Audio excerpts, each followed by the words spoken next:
पार्थाय प्रतिबोधितां भगवता नारायणेन स्वयं व्यासेन ग्रथितां पुराणमुनिना मध्ये महाभारतम् अद्वैतामृतवर्षिणीं भगवतीम् अष्टादशाध्यायिनीम् अम्ब त्वामनुसन्दधामि भगवद्गीते भवद्वेषिणीम् प्रपन्नपारिजाताय स्तोत्रवेत्रैकपाणये ज्ञानमुद्राय कृष्णाय गीतामृतदुहे नमः। सद्गुरु प्रपन्नपारिजाताय स्तोत्रवेत्रैकपाणये ज्ञानमुद्राय कृष्णाय गीतामृतदुहे नमः। सद्गुरुं सच्चिदानन्दं केवलं करुणाकरं ज्ञानयोगेश्वरं वन्दे ज्ञानदेवं पुनः पुनः। गेल्या वेळी आपण 36व्या श्लोकापाशी आलो आहोत. अथ केन प्रयुक्तोयम पापम चरति पुरुषः अनिच्छन्नपि वार्ष्णेय बलादीव नियोजिता. या ठिकाणी अर्जुनाने प्रश्न विचारलाय, भगवंता तू परोपरीने मला कर्माचं महात्म्य सांगतो आहेस आणि सांगतच आहेस वेगळ्या वेगळ्या प्रकारांनी. तुझा तो जो मुद्दा आहे की कर्म स्वधर्माचं आचरण हे तू करतच राहा, हा जो तुझा आग्रह आहे त्या आग्रहाला मी मान देतो, त्याचा अर्थ मी मान्य करतो, किंवा तुझी भूमिका मला पटते असं मी तुला म्हणतो. असं जरी झालं तरी सुद्धा अथ केन प्रयुक्तोयम, असं कोण आहे की ज्याच्या प्रेरणेमुळे पापम चरती पुरुषः, ज्याच्यामुळे मनुष्य पाप करण्याला उद्युक्त होतो. त्याला काही हे कळत नाही असं नाही. तू जे सांगतो आहेस ते अंतःकरणामध्ये कुठेतरी समजू शकतं, योग्य काय अयोग्य काय, किंवा पाप काय पुण्य काय, विधी काय निषेध काय, ह्याचा विषय समजत नाही असं नाही, प्रत्येकाला समजतो.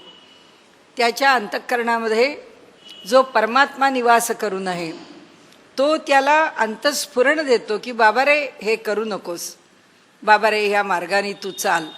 हे सगळ्या बाजूनी योग्य ते मार्गदर्शन करणारं असं काही ना काहीतरी आमच्यापर्यंत पोचलेलं असं परमेश्वर कृपेचं स्वरूप आहे. हे तर म्हणाले मलाही कळतं की तो कुठून ना कुठून तरी आम्हाला प्रेरणा देतो. आपल्याकडनं काही चुकलं असलं तरी त्याची बोच देतो, काही विसरलं असेल तरी त्याची आठवण देतो. पण वृत्तीमध्ये आलेलं जे स्फुरण आहे ते वृत्ती स्फुरण आपल्याला कळत नाही, आपण समजून घेत नाही, आणि त्यामुळे नेमकं काय घडतं किंवा नेमकं काय केलं पाहिजे याच्याविषयी आपण बेफिकीर राहतो. तर इथे त्यांनी असं म्हटलंय की ईश्वरा तुझ्या सृष्टीमध्ये व्यवस्था आहे. आत्ता अर्जुन काही श्लोकात असं बोलत नाही आहे, पण त्याच्या मागची भूमिका हीच आहे. अथ केन प्रयुक्तो, कोण प्रयुक्त करतो, कोणामुळे प्रयुक्त होतो मनुष्य. आणि म्हणून अयम या ठिकाणी पापम चरती पुरुषः, पुरुष व्यक्ती पाप करण्याला उद्युक्त होतो. अनिच्छन्नपि वार्ष्णेय, अरे सगळ्या वेळी इच्छेनीच करतो असं नाही, काही वेळा इच्छा नसताना सुद्धा बलादिवत नियोजित. जसं काही कुणी आपल्या मागे बळजबरी करतो आहे अशा प्रकारांनी ते कार्य करण्याला आपण उद्युक्त होतो. हे भगवंता, हा माझा प्रश्न आहे तुला. अजून तो त्याला भगवान वगैरे म्हणत नाही, आपण आपल्या बाजूनी म्हणतोय आता. तरी देवा हे ऐसे कैसे, ज्ञानेश्वर माऊली म्हणतात, इथे सुद्धा म्हणताना त्याला देवा म्हणतात, परमेश्वर म्हणतात. अरे देवा, असं कसं, जे ज्ञानियांची ही स्थिती भ्रंशे, ज्याला ज्ञान आहे त्याच्या ठिकाणी सुद्धा ही भ्रष्टता येते. मार्गू सांडूनी अनारीसे चालत देखो. सरळ मार्ग ज्याला माहिती आहे, जो मार्गदर्शन करण्याला समर्थ आहे, तो सुद्धा सरळ मार्ग सोडून देऊन वाकड्या वाटेनी चालायला लागतो. म्हणजे सर्वज्ञही जे होती ते उपायही जाणीती. जे ज्ञानी लोक आहेत ते त्यावरचा उपाय काय आहे हेही समजतात. तेही परधर्मे व्यभिचरती, ते सुद्धा आपला योग्य तो धर्म आहे तो सोडून परधर्माचं आचरण करून, व्यभिचार योग्य मार्गाचा आचार न करता अन्य मार्गाचा स्वीकार करतात. म्हणून व्यभिचरती, अन्य पद्धतीने व्यवहार करतात. कवणे गुणे, कोणते गुण आहेत, कोणती गोष्ट आहे, असं काय आहे की ज्याच्यामुळे मनुष्य अशा प्रकारे वागण्याला उद्युक्त होतो. बीजा आणि भुसा, अंधू निवडू नेणे जैसा. आपल्यासमोर बी आहे आणि बियांचा भुसा आहे. म्हणजे साधी गोष्ट आहे की आता आपल्याला यंत्रातून भात भरडून मिळतो आणि चांगला भात बाहेर पडतो. पण पूर्वी ज्या प्रकाराने कांडप केलं जायचं, तेव्हा जेव्हा कांडण करत असत त्यावेळी वरची फोलपट बाजूला होत असत, त्याच्यामध्ये तांदूळ बाजूला व्हायचे आणि मग त्या दोघांच्यामध्ये फरक केला जायचा. किंवा ज्वारी आहे, गहू आहे, बैलांच्या पायाखाली मळणी करून घेत. आता आज मळणी यंत्र आहे, तेव्हा त्यांच्या खळं करायचं, त्या खळ्यामध्ये त्या बैलांच्या पायाखाली तुडवून घ्यायचं आणि हळूहळू करत ती सगळे त्याचे गोंड बाजूला करून टाकायचं. धान्य घ्यायचं, चांगलं उंचीवर उभं राहायचं 2 मजल्यासारखं, आणि तिथून त्याची उफणणी करायची की त्यातनं गहू वेगळा पडतो आणि त्याची फोलपटं वेगळी होतात. म्हणजे बीज आणि भुसा हा जेव्हा एकत्र असतो तो जसा वेगळा केला जातो, अंधू निवडू नेणे जैसा. पण अंध माणसाला त्याच्यातला निवाडा करता येत नाही. तो कसं पाहणार की यातलं काय उचलून घ्यावं. नावेक देखणाही तैसा. इथे तर म्हणाले ज्याला दिसतं आहे तो सुद्धा बरळे कापा, तो सुद्धा असा भलत्याच मार्गाने का जातो. जे असता संगू सांडिती, म्हणाले जे आपल्या ठिकाणी असता संगू सांडिती, आपल्या ठिकाणी असलेल्या सर्व संगांचा त्याग करतात आणि तेची संसर्गू करिता न घाती, आणि वनवासी ही सेविती जनपदाते. म्हणाले जे आपल्या ठिकाणचं असलेलं सर्वस्व टाकून देतात तेच संसर्गू करीती न धाती. म्हणाले ते पुन्हा पुन्हा त्याचा उपयोग करतात.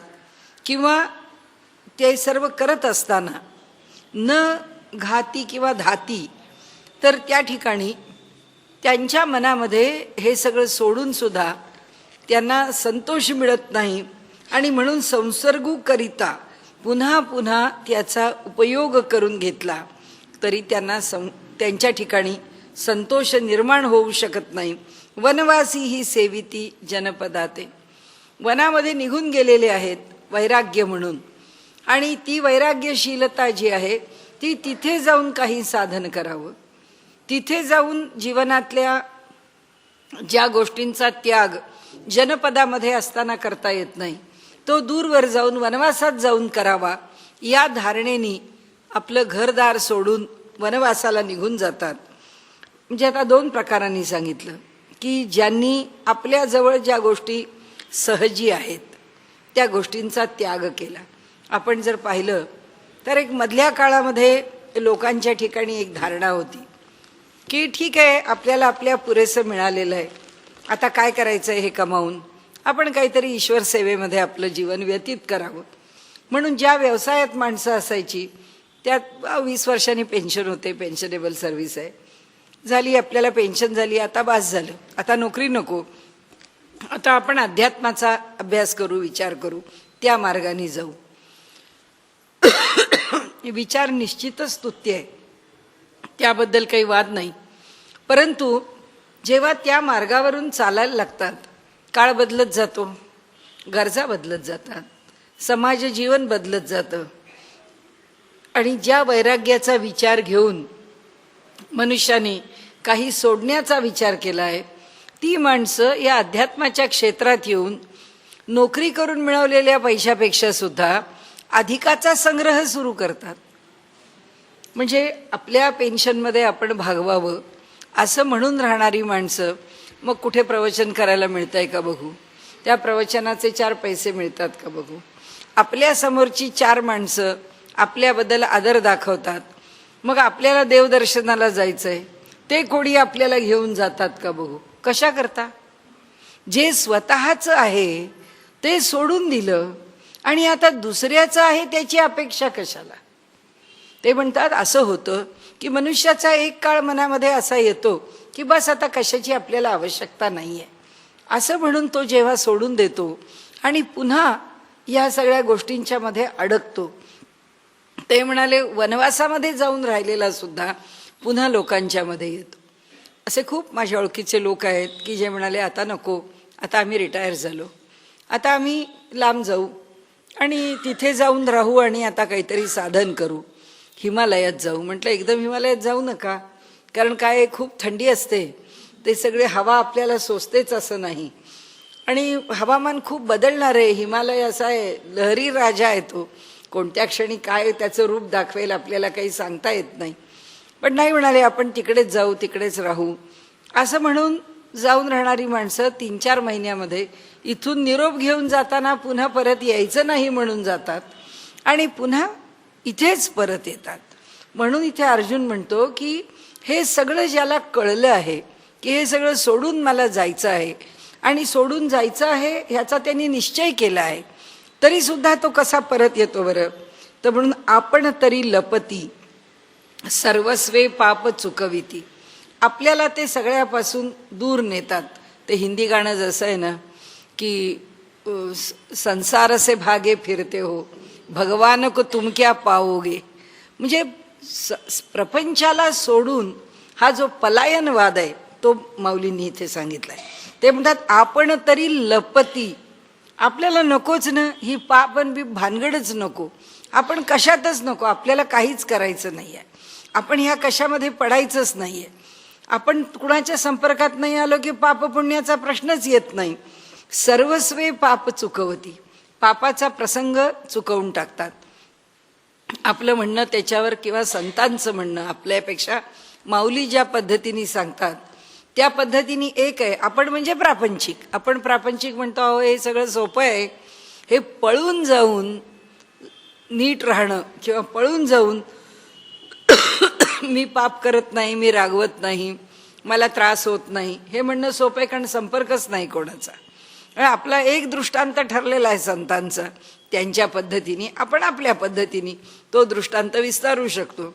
की सायकल चालवायची मैदानात नाही, टिळक रोडवर, भर आमच्या कर्वे रोडवर, की तिथे चालवा ना. मैदानात चालवायला काय लागतंय, किती घराघरा फिरलात, चक्रा मारल्यात, वेगाने चाललात तरी अडचण नाही. पण त्या टिळक रोडवर आल्यावर त्या सायकलचा तोल सांभाळता आला पाहिजे. प्रत्येक क्षणाला नवीन वाहन आहे, प्रत्येक क्षणाला त्या गर्दीचा त्रास आहे. त्यामुळे सगळ्यापासून सोडून दूर जाऊन अध्यात्म साधतं असं नाही आहे. किंबहुना प्रपंचामध्ये अध्यात्म साधणं अवघड आहे, तसंच त्यावेळी ते सोपं पण आहे, दोन्ही आहे. कारण प्रपंच जेव्हा करावा लागतो त्यावेळी त्याच्यामध्ये प्रतिकूलता फार आहे. आपल्या मनाला जे योग्य वाटतं ते कसं मिळणार, आणि आपलं मन शांत झालं किंवा आपलं मन प्रसन्न झालं किंवा आपली प्रतिकूलता दूर झाली की मग आपण अध्यात्माचा विचार करू, असं जर आपण म्हणायला लागलो तर आपलं आयुष्य निघून जाईल. पण अनुकूलता कधीच लाभणार नाही. आपल्याला जसं वाटतं तसं वातावरण मिळणार नाही. मग काय, जे जसं आहे तसं, ज्याच्यामध्ये आहोत त्याच्यामध्ये, मग ज्याच्यामध्ये आहोत त्याच्यात ते करून पार पाडणं, त्याच्यातून बाहेर पडणं, त्याकरता जो योग्य मार्ग आहे तो मार्ग निवडणं, आणि ह्याच्याच करता संबंध गीतेमध्ये स्वधर्मनिष्ठा एवढ्या करता सांगितली की काय भगवंतानी माझ्यावरती सोपवलंय. म्हणजे आम्ही जर प्रापंचिक आहोत तर याचा अर्थच असा झाला की भगवंताला या जन्मामध्ये आम्हाला मुळातच संन्यासात टाकायचं नाही. क्लेशोधिकतरस्तेषाम अव्यक्तासक्त चेतसाम, त्यांनी म्हटलंय की त्या अव्यक्ताची उपासना करणाऱ्या माणसाला फार क्लेश आहेत. ते पेलण्याची ज्याची ताकद आहे त्याला भगवंत टाकील तिथे. आमच्यासारख्याला सामान्य प्रपंचात का टाकलं? त्यांनी सांगितलं नुसता तुला झगडायचा प्रपंच पण दिला नाही, तुला प्रपंचात पुष्कळ बाजूनी अनुकूलता पण दिली. देहाची अनुकूलता दिली, बुद्धीची अनुकूलता दिली, आर्थिक अनुकूलता दिली, तुझ्या भोवतीच्या लोकांची अनुकूलता दिली. एवढं दिल्यानंतर आता तुला अध्यात्म करावंसं वाटतं का? आता तुला पुण्याचरण करावंसं वाटतं का? आता तुला मोह टाकावासा वाटतो का? आता तुला वैराग्यशील राहावंसं वाटतं का? वाटत असेल तर आनंद आहे. त्या प्रपंचामध्ये रमलास तर केव्हा तरी त्याच्या बाहेर पड, असा भगवंत म्हणतो. मी तुला उपदेश करतो, नाही तर तुझ्यापुढे परिस्थिती ठेवतो. की अशी परिस्थिती कधी कधी समोर येते की जी आमच्यापुढे प्रश्न उभा करते की काय बो, ह्याचं कारण काय आहे? हे असं का? हे इतकं विपरीत का? मी आपल्याला पूर्वी सांगितलं असेल माझ्या ओळखीच्या एका मुलाचं, प्रतिकूलताच नेहमी माणसाला त्रास देते असं नाही, अनुकूलता सुद्धा त्रास देते. तो मुलगा प्रत्येक वेळी पहिलाच येत असे, त्यामुळे त्या मुलाला असं वाटलं नेहमीच माझं पहिलं येणं कसं. एका परीक्षेच्या वेळी तर त्याला वेळ मिळाला नाही, तो नोकरीत होता, त्याचं रशियात पोस्टिंग होतं, काम पुष्कळ मोठ्या प्रमाणात दिवस रात्र करावं लागत होतं. ते काम पुरं करून पुन्हा हिंदुस्थानात परत यायचं. पण एका परीक्षेचा ऑनलाईन फॉर्म भरलेला होता. आता कसं काय अभ्यास होणार? 2-2.5 हजार पानं वाचायची होती, दिवस हातामध्ये 5-6च होते. तर म्हणाला आईला नको आता, आई ह्या परीक्षेला मी बसत नाही. म्हणाले अरे काय झालं, बस ना. असं आहे का की प्रत्येक वेळी तू पहिलाच आला पाहिजेस? नापास होशील, होऊ दे ना, त्याचाही एक अनुभव घे. म्हणाला नाही असं नाही, पण नको वाटतं. नाही म्हणाले बसून बघ. आणि त्या मुलाने अभ्यास केला. काय 5-7 दिवस मिळाले त्याच्यामध्ये, ती ऑनलाईन परीक्षा दिली आणि तो पहिलाच आला. आणि त्याला डिप्रेशन आलं की अरे मी काही अभ्यास नाही केला तरी मी पहिला येतो, हे काय आहे? आणि म्हणून त्यांनी इथे म्हटलं की कशापासूनही दूर जाणं किंवा कोणतीही गोष्ट अनुकूल किंवा प्रतिकूल म्हणून टाकणं, स्वीकारणं, हे जे त्याची द्वंद्व आहेत त्याच्यात तू अर्जुना पडूच नकोस. तू फक्त तुझ्या धर्माचं आचरण करत राहा. काय दिलंय भगवंतानी? प्रपंच दिलं आहे. या प्रपंचामध्ये मोहित पण होऊ नकोस, प्रपंचातून बाहेर पण पडू नकोस. माऊलींनी संबंध ज्ञानेश्वरीमध्ये ज्याच्याविषयी जास्त चर्चा केली नाही आहे त्याच्याविषयीची अधिक चर्चा दासबोधामध्ये. दासबोधामध्ये समर्थांनी सांगितलंय, शिकवलंय प्रापंचिकाला. इथे जसं माऊली कर्माच्या विषयी शिकवतात तसं तिथे त्यांनी प्रत्येक गुणाच्या विषयी शिकवलंय की तो गुण किती मर्यादेने स्वीकारायचा आहे, कोणत्या मर्यादेत तो टाकायचा आहे. कशाचंही स्मरण ठेवू नकोस, त्याच वेळी स्मरण कधी सोडू नकोस. पाठोपाठ प्रत्येकाचे एकमेकांच्या विरुद्धचे विषय इतके अप्रतिम मांडलेत त्यांनी त्याच्यामध्ये. आणि त्यांनी कसं माणसानी जगावं, कसा माणसानी व्यवहार करावा आणि त्या व्यवहारामध्ये व्यवहार करता करता शहाणं कसं व्हावं, तोच प्रश्न इथे आहे की मनुष्याचा व्यवहार नेमका कसा असावा. तर तेव्हा ते सांगतात आपल्याला की पाप सर्वस्व पाप चुकविती. म्हणाले काय करतात? सगळ्या बाजूनी विचार करतात की त्या पापालाच आपण कोणाच्या भानगडीतच पडलं नाही म्हणजे आपल्या अंगाशी काही येत नाही. ही जी वृत्ती आहे ते इथे त्यांनी सांगितलं असं नाही आहे. तुमच्या स्वधर्माचं आचरण करत राहिलंच पाहिजे. 500 लोकांच्या सहवासात येता का 25 लोकांच्या सहवासात येता, पण ज्याच्या सहवासात येता तो जो व्यवहार आहे तो व्यवहार तुम्हाला योग्य काटेकोरपणे चालवलाच पाहिजे. मला अध्यात्माच्या मार्गावर जायचंय म्हणून ह्या व्यवहारात मला रस नाही.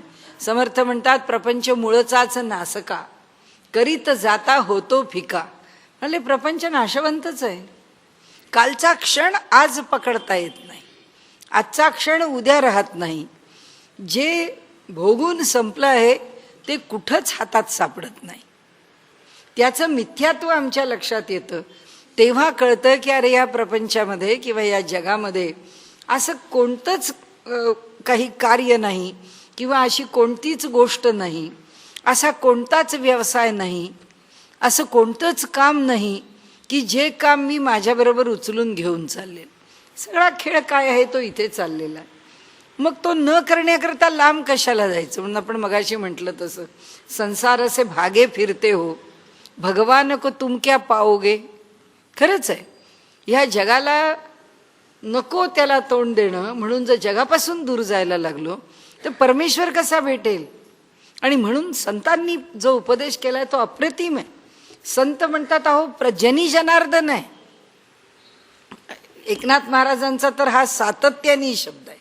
जनी लोकांच्या मध्येच जनार्दन आहे. लोकांना सोडून जाशील कुठे तू, समाजाला सोडून कुठे जाशील, कुटुंबाला सोडून कुठे जाशील, तुझ्या कर्माला सोडून तू कुठे जाशील. म्हणून त्यांनी इथे सांगितलं, अर्जुनाच्या मुखातून ज्ञानेश्वर माऊली बोलते आणि त्यास ते सांगतायत की सर्व पाप चुकावीत.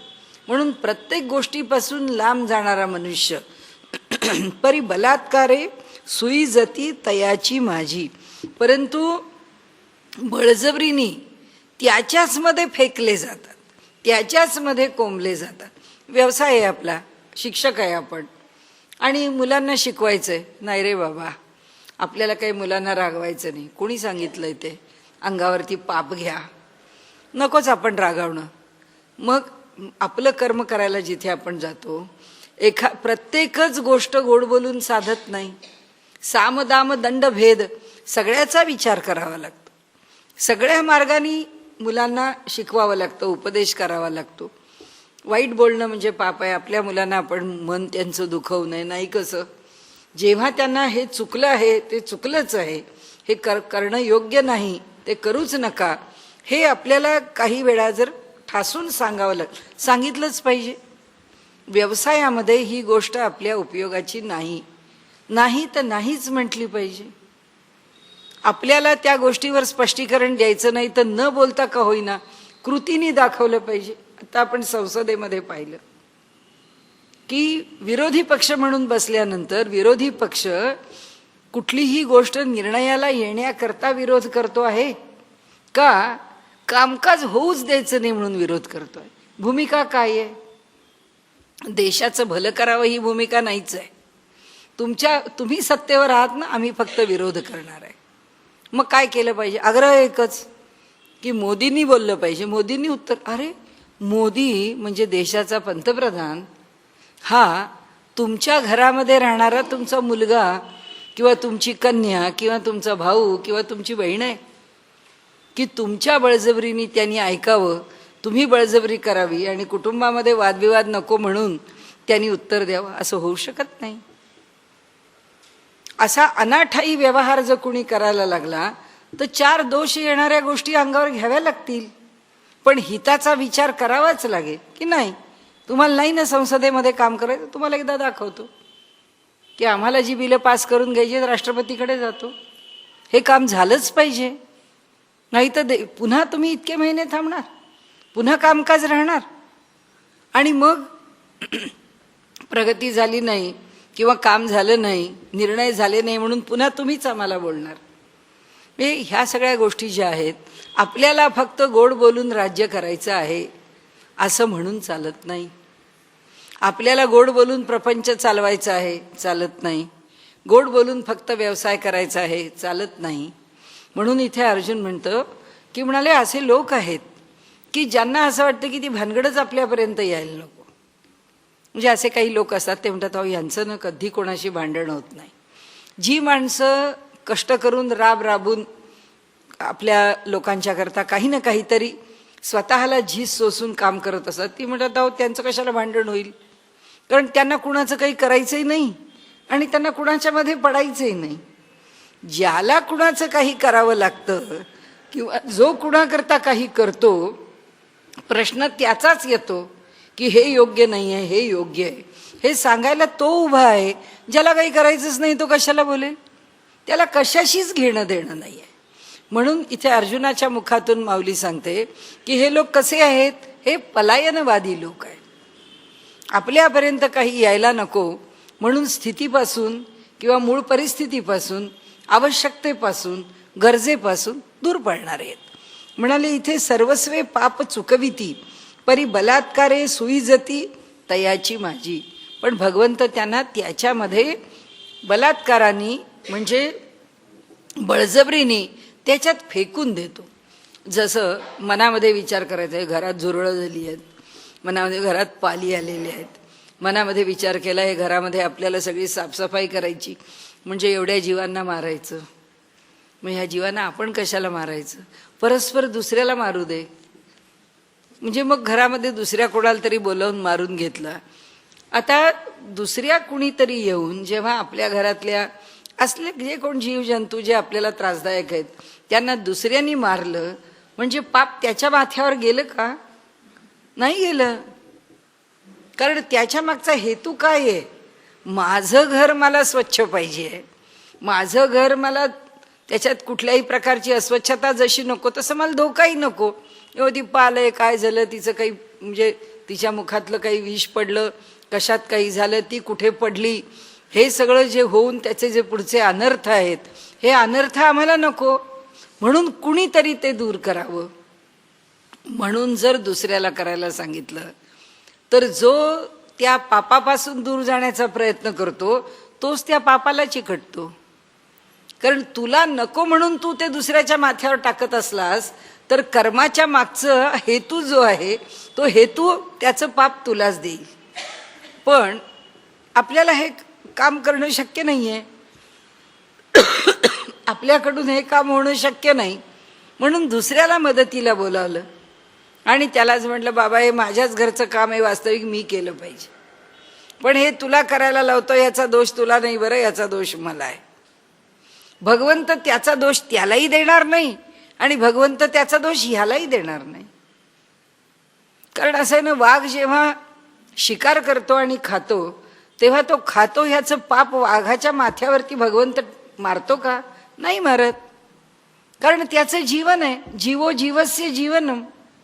जर एकमेकांना मारून एकमेकांना जगायचं असेल खाऊन तर त्यांना केलं पाहिजे.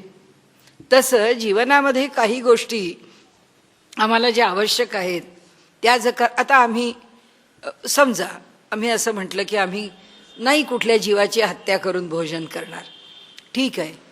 पण आम्ही जेव्हा पालेभाजी चिरतो, आम्ही जेव्हा फळभाजी चिरतो, आम्ही जेव्हा तांदूळ शिजवतो, डाळ शिजवतो, काय करतो आम्ही?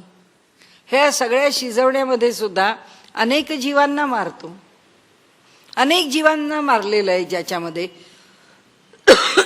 आणि आम्ही अन्न शिजवून खाल्लेलं आहे.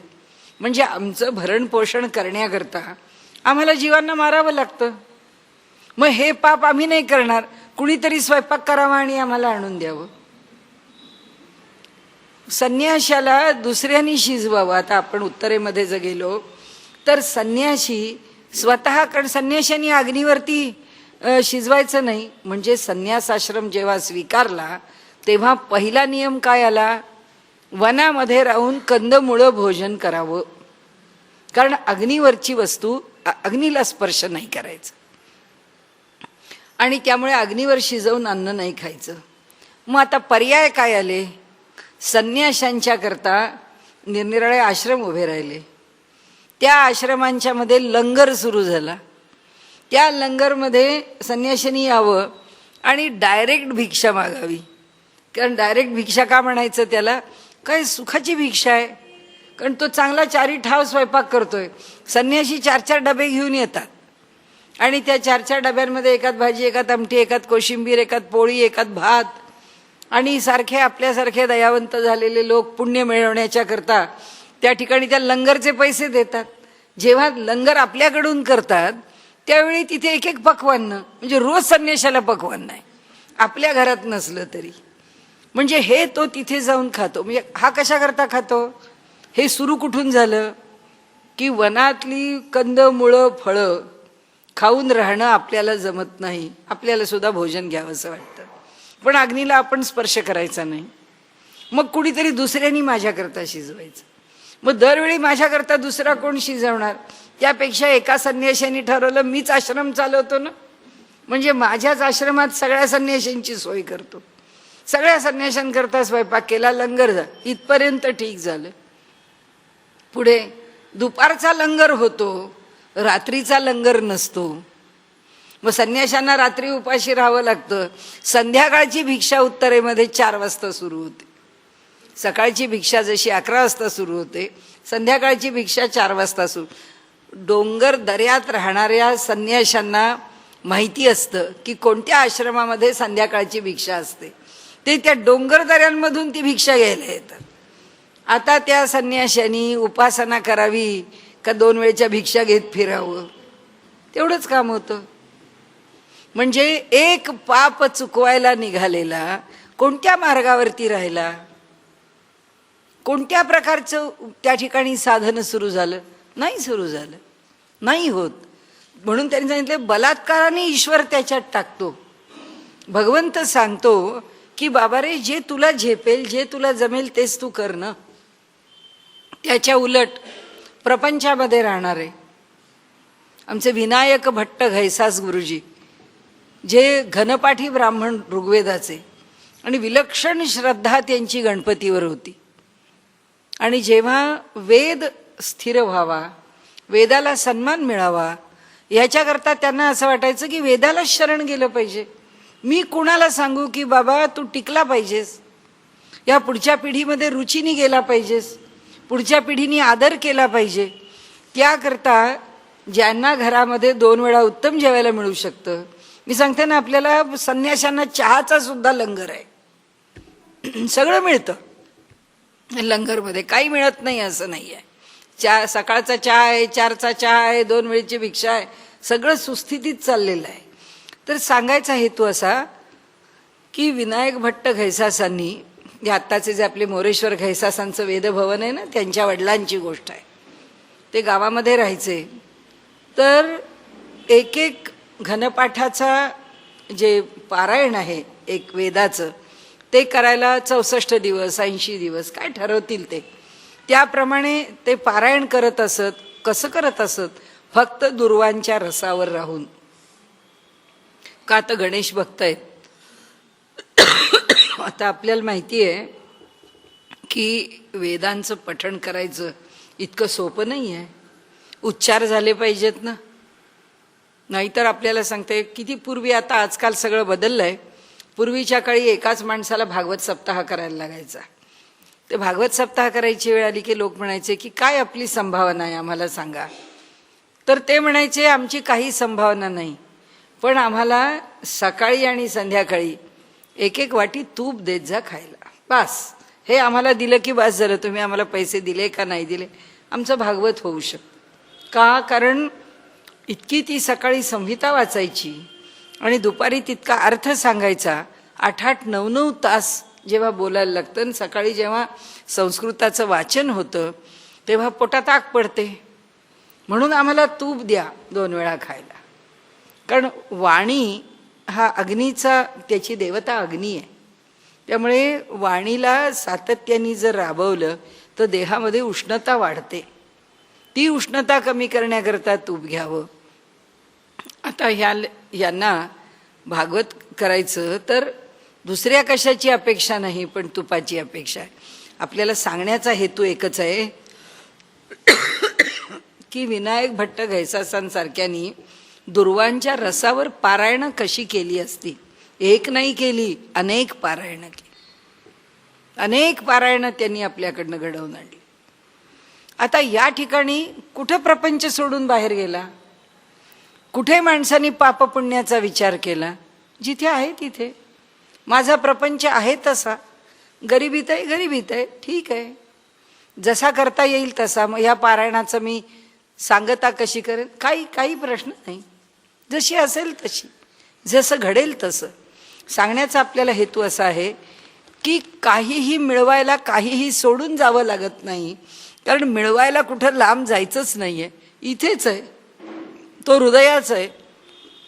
म्हणजे ते म्हणतात तसं की न पल बिछुडे पिया हमसे न हम बिछुडे पियारे से उन्हीं से नेह लागा है हमन को बेकरारी क्या.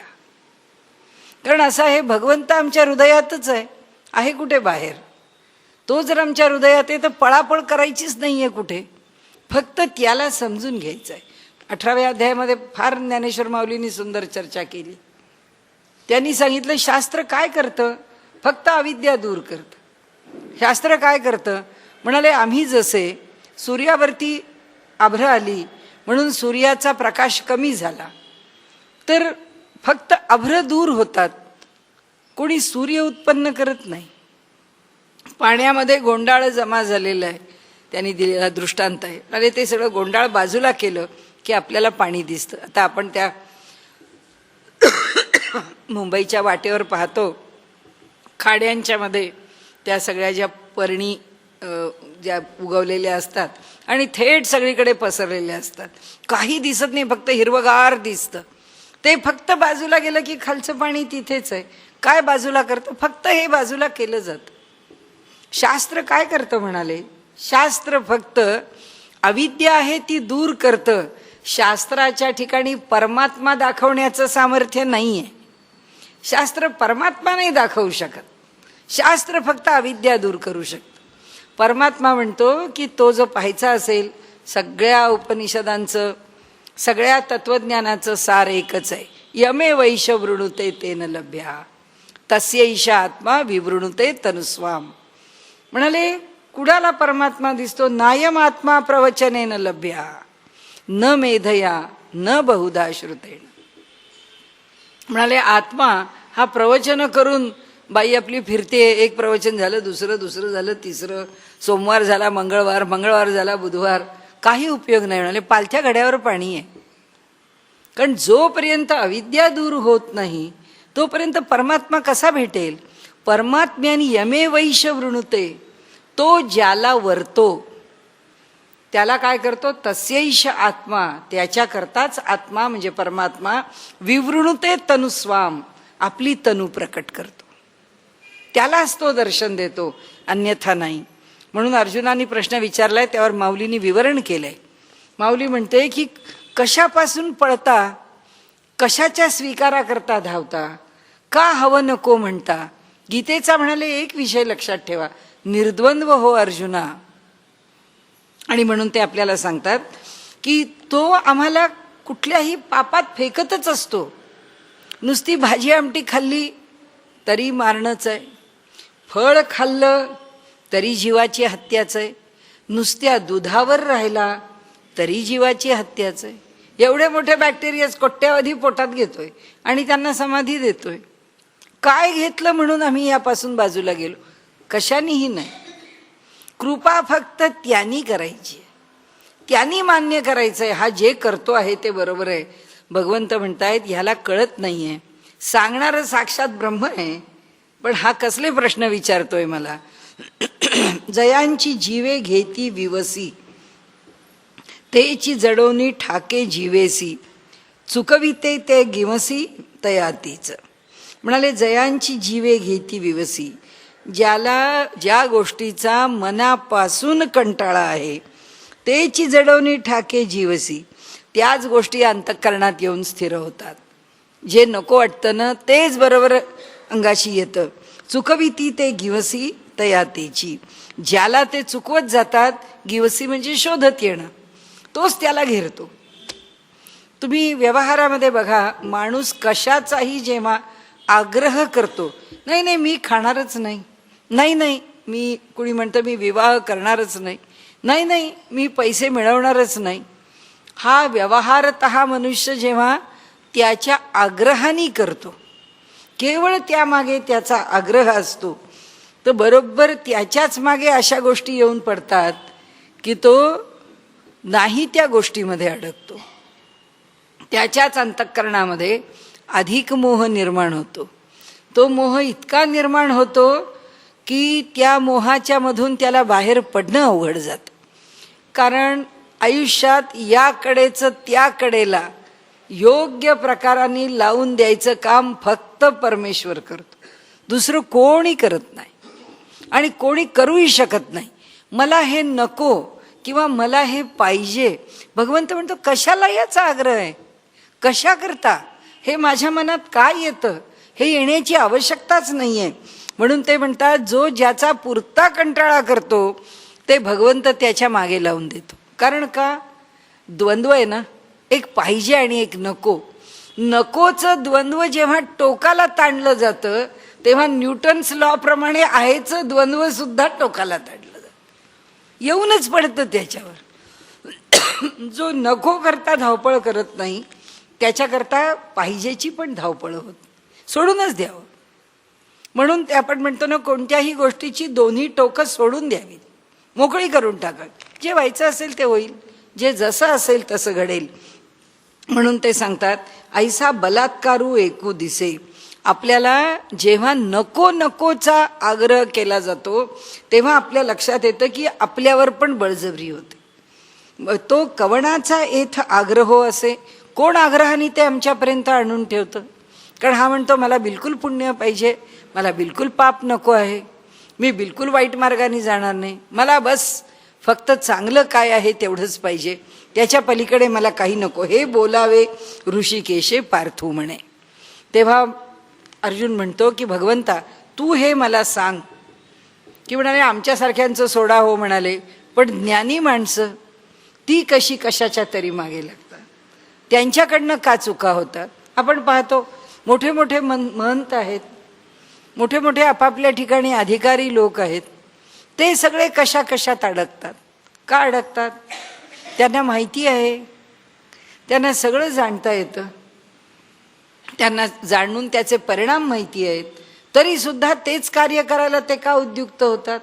आम्ही राजकारणात बघतो, आम्ही समाजकारणात बघतो, आम्ही कुटुंबात बघतो, आम्ही व्यवहारात बघतो, सर्वत्र पाहतो आम्ही.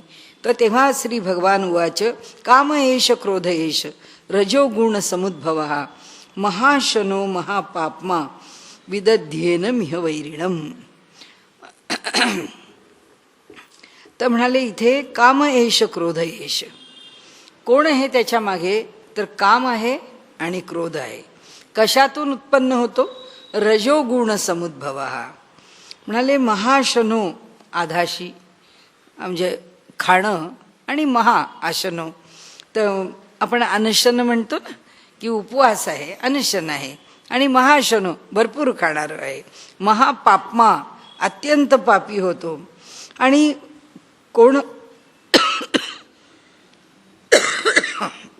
म्हणाले इथे तू लक्षात घे की या लोकांमध्ये हा काम आणि क्रोध हे दोघे वैरी आहेत.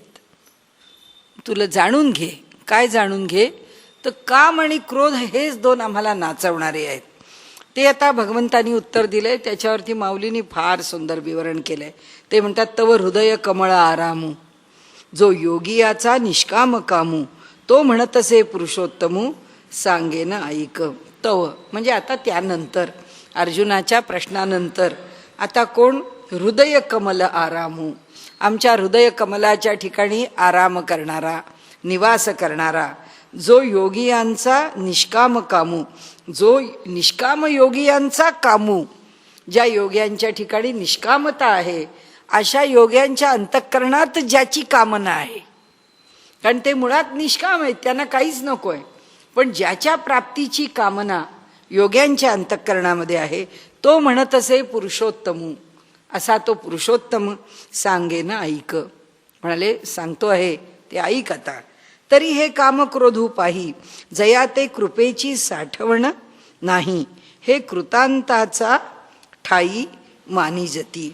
हे जे कामक्रोध आहेत ते कसे आहेत पहा. म्हणाले जया ते कृपेची साठवण नाही.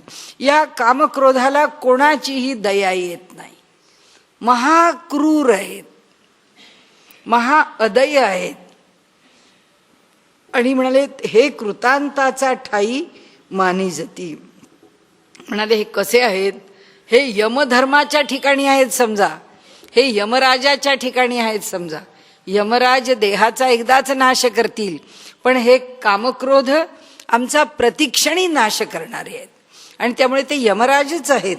हे ज्ञाननिधीचे भुजंग. हा ज्ञानाचा निधी म्हणजे जो ठेवा आहे, त्या ज्ञानाच्या ठेव्यावरती बसलेले भुजंग आहेत. आपल्याकडची एक धारणा आहे ना, ती धारणा अशी आहे की ज्याची काही इच्छा राहिलेली असते, आपल्या संपत्तीच्या विषयी काही आकांक्षा असते, तर मरणोत्तर सुद्धा तो भुजंग होऊन त्या आपल्या धनावरती, संपत्तीवर जे पुरून ठेवलेले काय हंडा असेल, काय दागिने असतील, त्याच्यावरती तो बसून राहिलेला असतो.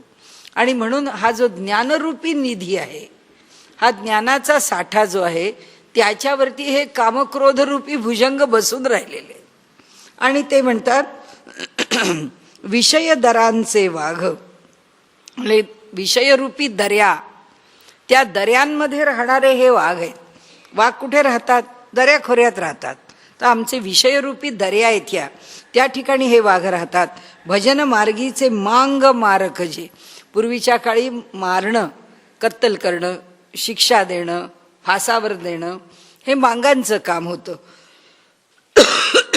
तर हे भजन मार्गाचे, उपासना मार्गामध्ये असणारे मारक आहेत. हे देहदुर्गीचे धोंड, देहरूपी किल्ल्यातले हे मोठमोठे दगड आहेत या देहामध्ये. म्हणजे हा देहरूपी जो किल्ला आहे, हा कशाने बनलाय? याच दगडांनी बनलाय म्हणाले, कामक्रोधांच्या. इंद्रिय ग्रामींचे कोंड, कोंड ग्राम आहे. गावाला काय असते? गावकूस. गावाला बाजूनी वेस असते ना, त्या वेशीपासून संबंध एक भिंत बांधून त्या गावाला संरक्षित केलं जातं. तर ही गावकूस आहे कोणाची? इंद्रियांची. म्हणजे त्या इंद्रियांना बरोबर सीमित कोणी केलं आहे? या कामक्रोधाने. इंद्रिय बांधलेलीच आहेत त्याच्यामध्ये, त्याच्यापासून सुटका नाही त्यांची.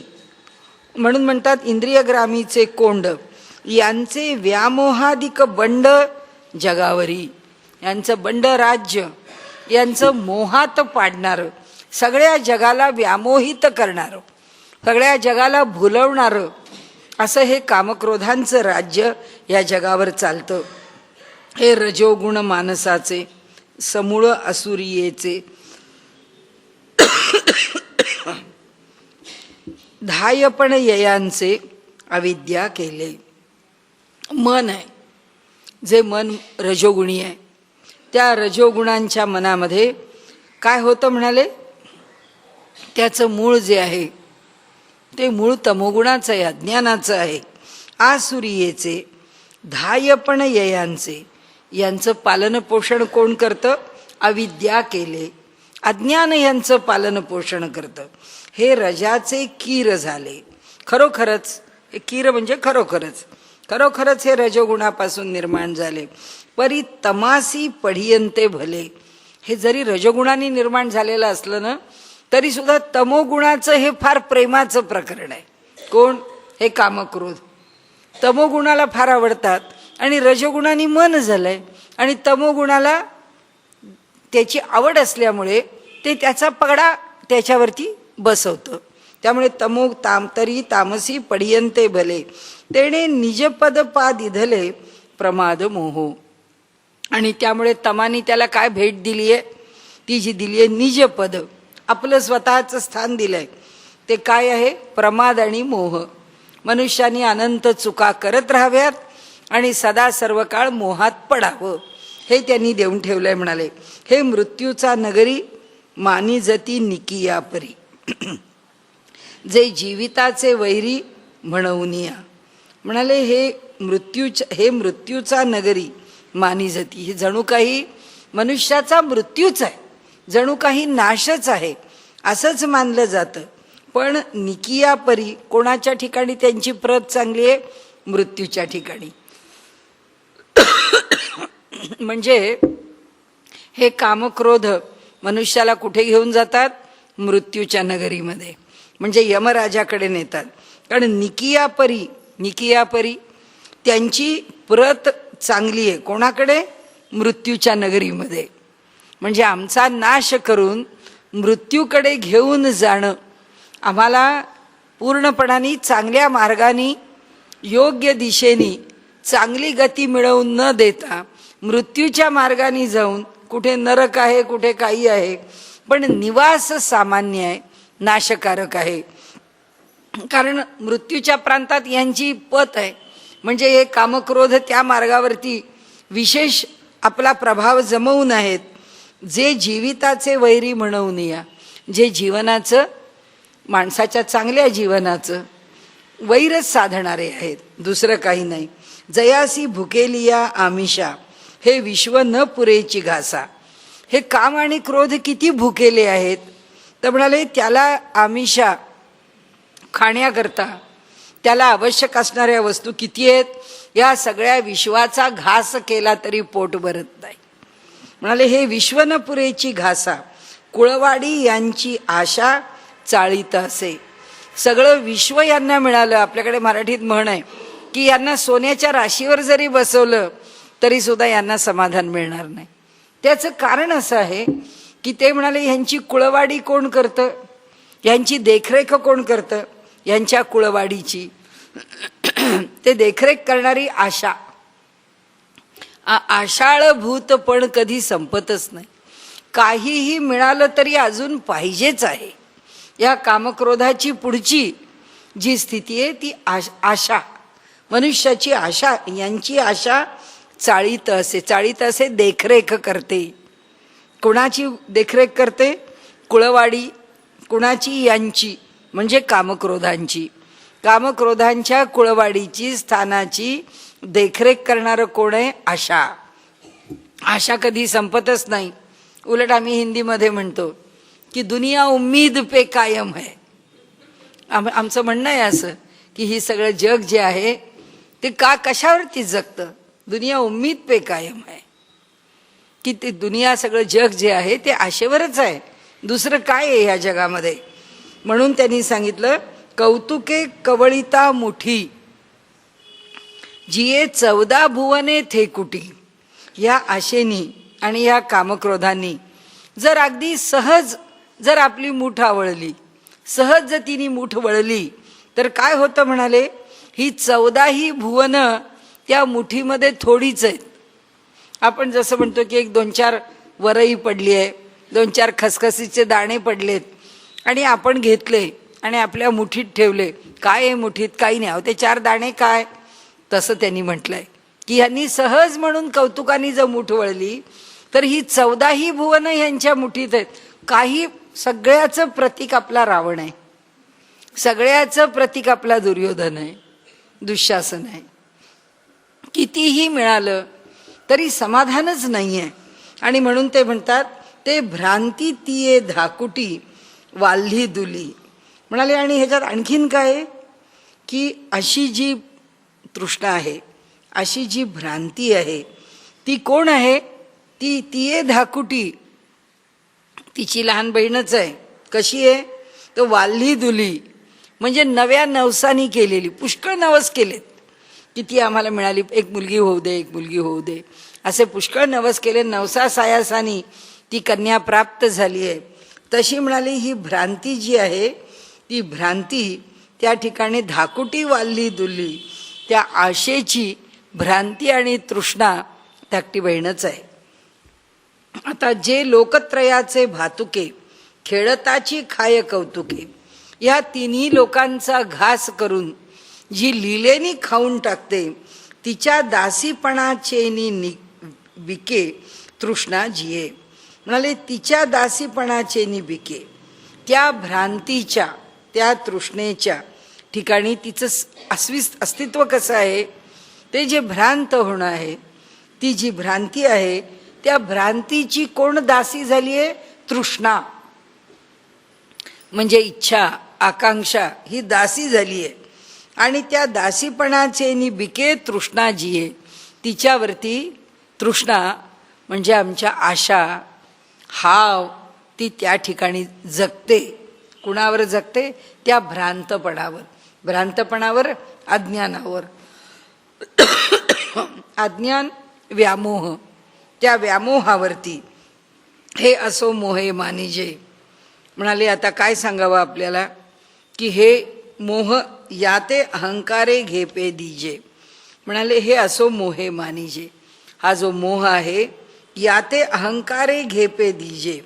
याच्यावरती काय केलं आणि अहंकाराने आपला ताबा मिळवला तर काय झालं, जेणे जग आपुलेनी भोजे नाचवीत असे. ज्याच्यामुळे हे सगळ्या जगाला आपल्या करामतीनी नाचवत राहत. अहंकार आम्हाला सगळ्यांना नाचवतो. कुणाला सुटलाय? अहंकार सुटला नाही, तृष्णा म्हणजे हाव सुटली नाही. ती हाव कशामुळे? भ्रांत आहे.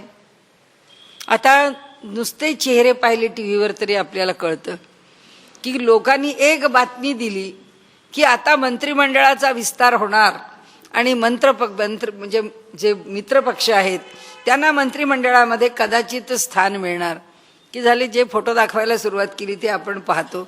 सगळे उल्हासित, सगळे आनंदित, हो हो आमची वर्णी लागेलच, हो आमची वर्णी लागेल. कोण आहे ही? ही तृष्णा आहे. आणि ह्या तृष्णेला जर समाधान नाही झालं तर तो अहंकार काय करील, ह्यांना वाटेल तसं नाचवील. आणि नाचवलंच आहे. बिचारे नाचून नाचून आता शांत झालेत. पण म्हणजे कोण नाचवतो? अहंकार नाचवतो. कशाकरता नाचवतो? तृष्णेकरता नाचवतो. तृष्णा कशी निर्माण होते? भ्रांतीमुळे, अज्ञानामुळे. ही भ्रांती कशावर उभी राहते? आशेवर उभी राहते. आपण म्हणलं ना, दुनिया उम्मीद पे कायम आहे. ती उम्मीद, आशा, हे असं होईल, आपलं पण होईल. काय सांगावं? कुणी सांगावं की आशा आहे? ही आशा कुणाच्या घरात आहे? ही आशा ह्या कामक्रोधांच्या इथे आहे. हे कामक्रोध जे आहेत ते ज्या मोहाला निर्माण करतात त्यांच्याकडे मोह उत्पन्न होतो. का? आपल्याला का होऊ नये? आपल्याला का मिळू नये? लोक लगेच म्हणतात, अहो तुम्ही लोक सगळे हिंदुत्ववादी, मग तुमची मोदींची भेट झाली असेल. मग मोदी म्हणजे काय? तुमच्या गावामधला कुणी तुमचा जवळपासचा माणूस आहे की काय, की ज्याला आपलं कुणी जाऊन भेटावं? एवढ्या 1.25 करोड लोकांचं प्रतिनिधित्व करतो. 1.25 करोड माणसं काय त्या व्यक्तीला रोज भेटू शकतात? म्हणजे लगेच लोकांना असं वाटायला लागतं की चला भराभरा काहीतरी त्यांच्याकडे बोलून, वर्णी लावून कुठलं तरी एक पद घेऊन मोकळं व्हावं. हे काय आहे? हे जर नाही झालं, ते म्हणतात ह्याची सुरुवात कुणापाशी आहे? कामना. त्या ज्या इच्छा आहेत तिथून सुरुवात होते. इच्छा पूर्ण नाही झाली की क्रोध आहे. आणि ह्या कामक्रोधापासून ही जी पुढची सगळी पटावळ आहे, ही सगळी पटावळ अहंकारापर्यंत या ठिकाणी येऊन पोचलेली आहे. आता काय म्हणाले? हे असो मोहे मानिजे याते अहंकारे घेपे दीजे. म्हणाले हे अहंकार आहे, घेपे दीजे. हा अहंकार या कामक्रोधांची सुद्धा, कामक्रोधांच्या पाशी देवाणघेवाण करत असतो. घेपे देपे म्हणजे घेपे आणि दीजे, घेतो आणि देतो. काहीतरी देणं घेणं चालू राहतं. म्हणाले यांच्या पुढे काय होतं? जेणे जग आपुलेनी भोजे. म्हणाले नाचवीत असे. ज्याच्यामुळे हा आपल्या ठिकाणी या जगाला नाचवत राहतो. जेणे सत्याचा भोकसा काढिला. म्हणाले सत्य जे आहे, एखाद्या वस्तूची कल्पना केली किंवा व्यक्तीची कल्पना केली तर त्याच्या पोटामध्ये, या मारामारीमध्ये म्हणतात ना, 7चा आकडा काढला. आता 7चा आकडा काढला म्हणजे त्याचा सगळं कोथळाच पोटाचा बाहेर काढला. काही शिल्लकच ठेवलं नाही. त्या पोटातली सगळी आतडी मारून काढली. त्याचा भोगसा काढला म्हणजे पार सत्याची वाट लावली. थोडक्यात ते म्हणतात सत्याचा भोकसा काढिला, मग अकृत्य तृणकुटा भरिला. अयोग्य असं कृत्याचा तृणकुटा, पालापाचोळा आत भरून टाकला. आणि तो दंभूरूढविला जगी इही. आता ह्या कामक्रोधाने काय केलं? सत्याचा भोकसा काढला आणि जे अकृत्य आहे ते अकृत्य त्या सत्याच्या ठिकाणी भरलं. म्हणजे जे अयोग्य आहे ते तिथे भरलं. आणि कुणाला निर्माण केलं? दंभाला. आम्ही काही करावं आणि त्याचं तत्वज्ञान आम्हीच निर्माण करावं. कुणी जर म्हटलं, हो तुम्ही असं का केलं? नाही, म्हणजे आम्हाला हे योग्य आहे असं वाटलं आणि मी नेहमीच माझ्या मनाचा कौल घेते, त्यामुळे माझ्या मनाने जे सांगितलं ते मी केलं. म्हणजे हा सगळा दंभाचार आहे. ही दांभिकता आहे. ते म्हणतात जे कृत्य योग्य नाही त्या कृत्याची जर आम्ही भलावण, आपल्याला कुठं लांब जायला नको. रोज रात्रीचे टी व्हीवरचे जे चर्चा आहेत ना, त्या चर्चांची दळणं रोज पाहत बसलो तर आपल्याला कळतं की सत्याचा अपलाप काय असतो. चालू आहे, जो तो आपल्या परीने सत्याचा अपलाप करत असतो, अकृत्याचा तृणकुटा भरत असतो, त्याला जे वाटतं ते तो बोलत असतो. हे कसं योग्य आहे हेच तो सांगत असतो. आणि हा काय, हा दंभ आहे, हा त्याचा त्याला फसवतो. लोकांना काय फसविल त्यात नवल नाहीये, पण जो स्वतःची फसगत करतो, स्वतःची फसवणूक करतो, म्हणून ते सांगतात तो दंभू रूढाविला जगी. त्या दंभाला कुणी रूढ केलं? ह्या कामक्रोधानी. म्हणजे सुरुवात कोण आहे? काम एष क्रोध एष. क्रोधाची पुढे सगळी पटावळ आहे, पण पहिला मूळचा काम आहे, कामना आहेत. म्हणाले आता इथे साध्वी शांती नागविली, जी अंतःकरणाची शांतता आहे, तिच्या अंगावरचे वस्त्र अलंकार सगळे काढून घेतले. मग माया मांगी शृंगारिली, आणि त्या मायेच्या अंगावरती वस्त्र घातली, तिच्या अंगावरती ते दागिने घातले. कारण हा मायेत पडला, हा मोहात पडला, हा अविद्येत पडला. तिये करवी विटाळविली साधू वृंदे. आणि चांगल्या सत्पुरुषांच्या ठिकाणी त्यांना वाममार्गाला लावलं. राजकारणाचा एकमेव धंदा आहे की राजकारणामध्ये चांगल्या असणाऱ्या माणसाला कोणत्या न कोणत्या तरी प्रकाराने खिंडीत गाठून त्याला भ्रष्टाचाराला प्रवृत्त करणं, त्याला वेडवाकडं वागण्याला प्रवृत्त करणं, त्याला जे नको आहे असं वाटतं ते सुद्धा बळजबरीने त्याला करायला लावणं. हे सगळं जसं इतरत्र घडतं किंवा राजकारणात घडतं, तसं अनेक ठिकाणी अनेक गोष्टी घडतात. की प्रत्येक वेळी दुसऱ्यांनीच घडवावं लागतं असं नाही.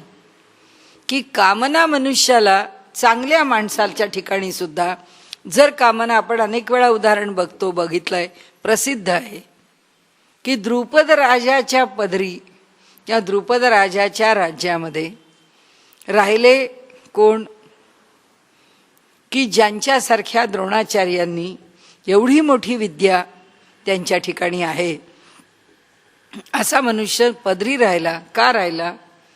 कारण त्यांच्या अश्वत्थामा मुलाला ते त्यांच्या दारिद्र्यामध्ये रोज ज्वारीच्या पिठामध्ये पाणी कालवून दूध म्हणून देत होते. ते मूल पित होतं. एके दिवशी मित्राच्या घरी गेला आणि त्यांनी त्या गाईचं दूध पाहिलं आणि तो प्यायला. आणि घरी येऊन त्यांनी आईला सांगितलं, आई इतकं सुंदर दूध असतं चवीला मला माहीत नाही, तू मला जे दूध देतेस त्या दुधाची ही चव नाही. वाईट वाटलं द्रोणाचार्यांना. ते म्हणाले ठीक आहे, माझ्या एकुलत्या एका मुलाला मला चांगलं दूध प्यायला देता यावं. नोकरीला राहिले. द्रुपद राजाने अपमान केला, नोकरी सोडून दिली. त्या अपमानाचा बदला घेण्याकरता जसं चाणक्यांचं झालं की नंदांनी अपमान केला. काय अपमान केला? राजदरबारामध्ये बसण्याकरता योग्य ते स्थान दिलं नाही. ते स्थान मिळालं नाही म्हटल्याबरोबर चाणक्य म्हणाले, माझी विद्वत्ता काय, माझा अधिकार काय, मला योग्य त्या स्थानावर बसवलं नाही, मला योग्य ते आसन दिलं नाही. या नंदांना मी शिल्लक ठेवत नाही. नंदांचा संबंध वंशाचा नाश केला. कशाने? कामयेश, क्रोधयेश. आपल्या मनाची कामना पूर्ण झाली नाही, त्याबरोबर संताप आला. द्रुपदाच्या पदरी नोकरी करताना कामना काय? पैसे मिळवायचे. अपमान केला, क्रोध आला, सोडली नोकरी. इकडे कौरवांच्या ठिकाणी, हस्तिनापुराच्या ठिकाणी नोकरी घेतली. मग पुढे काय झालं आपल्याला ज्ञात आहे की आपल्याला ज्ञात असलेल्या भारताच्या इतिहासामध्ये पहिला ब्राह्मण नोकरीला राहिला म्हणजे पहिला ब्राह्मण तेव्हा भ्रष्ट झाला. तेव्हापासून ब्राह्मणाच्या भ्रष्टाचाराची परंपरा सुरू झाली. कुठे ना कुठेतरी भ्रष्टता सुरू झाली, कारण तो फक्त आयाचितच राहत होता. ज्यांनी आयाचितपण सोडलं त्याचं मर्म संपलं, त्याच्या ठिकाणचं त्याचं स्वत्व संपलं. यांनी इथे म्हटलं तसं सगळं लयाला गेलं. तर हे सांगतात आपल्याला की विटाळलेली साधू वृंदे त्यांना अक्षरशः बदनाम करून टाकलं.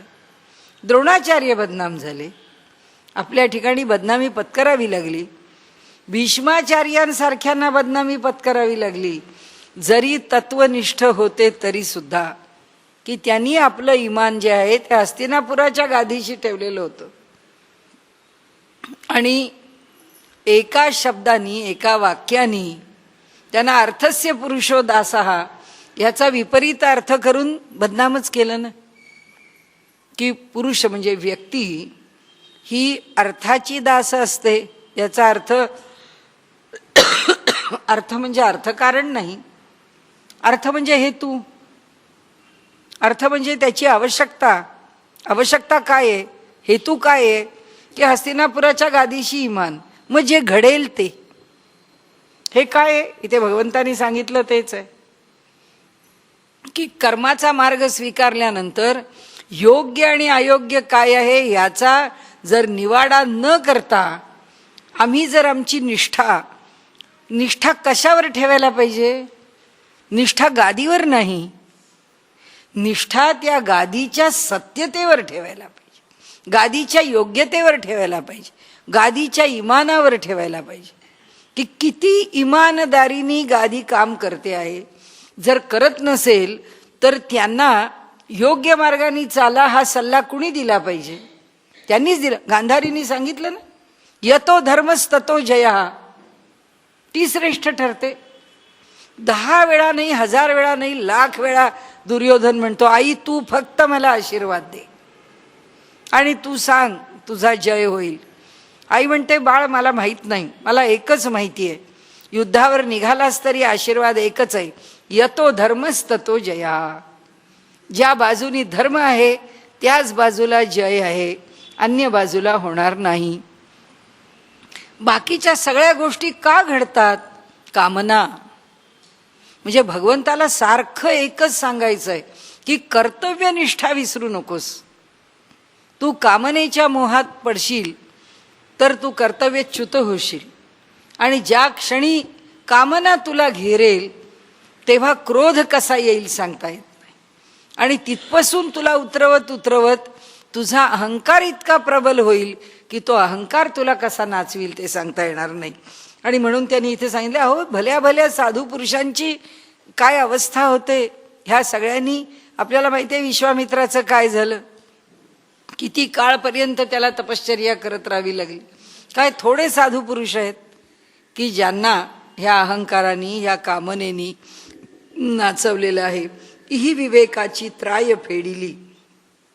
ह्या कामक्रोधांनी काय काय केलंय सांगतो. म्हणाले, माणसाचा योग्य विचार विवेक नित्यानित्य असेल, योग्य अयोग्याचा असेल, शाश्वत अशाश्वताचा असेल, त्राय फेडिली, आश्रयच संपवला. एकदा मनुष्याच्या अंतःकरणात कामना उत्पन्न झाली तर योग्य गोष्ट लक्षात येत नाही. त्या धनेश्वराच्या आख्यानामध्ये कथेमध्ये वडिलांना असं वाटतं आपलं दारिद्र्य दूर करण्याकरता राजा जर लहानसा मुलगा जर बळी देण्याकरता शंकराला मागतो आहे, त्या राजाला कळलेलं असतं की इथे गुप्तधन आहे. आणि एकाने सांगितलेलं असतं की हे गुप्तधन जर तुला पाहिजे असेल तर तुला एक मुलाचा बळी दिला पाहिजे तर तुला गुप्तधन मिळेल. तर राजा शोधतोय त्या सगळ्या नियमाटीमध्ये बसणारा मुलगा. तर एक अत्यंत दरिद्री ब्राह्मण म्हणतो, जाऊ दे ना, आपल्याला 4-5 मुलं आहेत, एका मुलाचा बळी दिला तर गेलं कुठे. कुठून आला हा विचार? विवेक सुटला आणि विवेकाची त्राय मोडी, त्याचा आश्रयच संपतो. डोक्यामधले सगळे विचार कामनेनी भारावले गेलेले आहेत. काही वाटत नाही त्याला की आपण आपल्या मुलाचा बळी द्यावा. घरामध्ये सगळे विरोध करतात, पत्नी विरोध करते, काही वाटत नाही, बळी द्यायला तयार होतो. ते म्हणतात वैराग्याची खाली काढली. खाली हिंदी खाल शब्दाचा खाली केलाय. खाल निकालना, त्याचं कातड सोलून काढणे. वैराग्याची खाली काढली, वैराग्याची कातडीच सोलून काढली म्हणाले. कुठलं वैराग्य आणि कुठलं काय नाचवलं याला. म्हणाले जितया मान मोडिली उपशमाची, जिवंतपणीच निग्रह नावाच्या व्यक्तीची मान मोडली. म्हणजे निग्रहाला जिवंतपणीच मोडून टाकला, वध करून टाकला. कशाचा? निग्रहाचा. कुठला निग्रह करतोय? म्हणाले कामना अंतःकरणात निर्माण झाली, क्रोध निर्माण झाले की इही संतोषवन खांडिले. म्हणाले या ठिकाणी यांनी, ही म्हणजे यांनी सगळ्यांनी, काम यश क्रोध यशपासून अहंकारापर्यंत खाली यायचं दंभापर्यंत. यांनी संतोषरूपी वन पार उद्ध्वस्त करून टाकलं, मुळापासून त्याचं खंडन केलं. धैर्य दुर्ग पाडिले, मनुष्याच्या अंतःकरणामध्ये धैर्य ठेवलं नाही.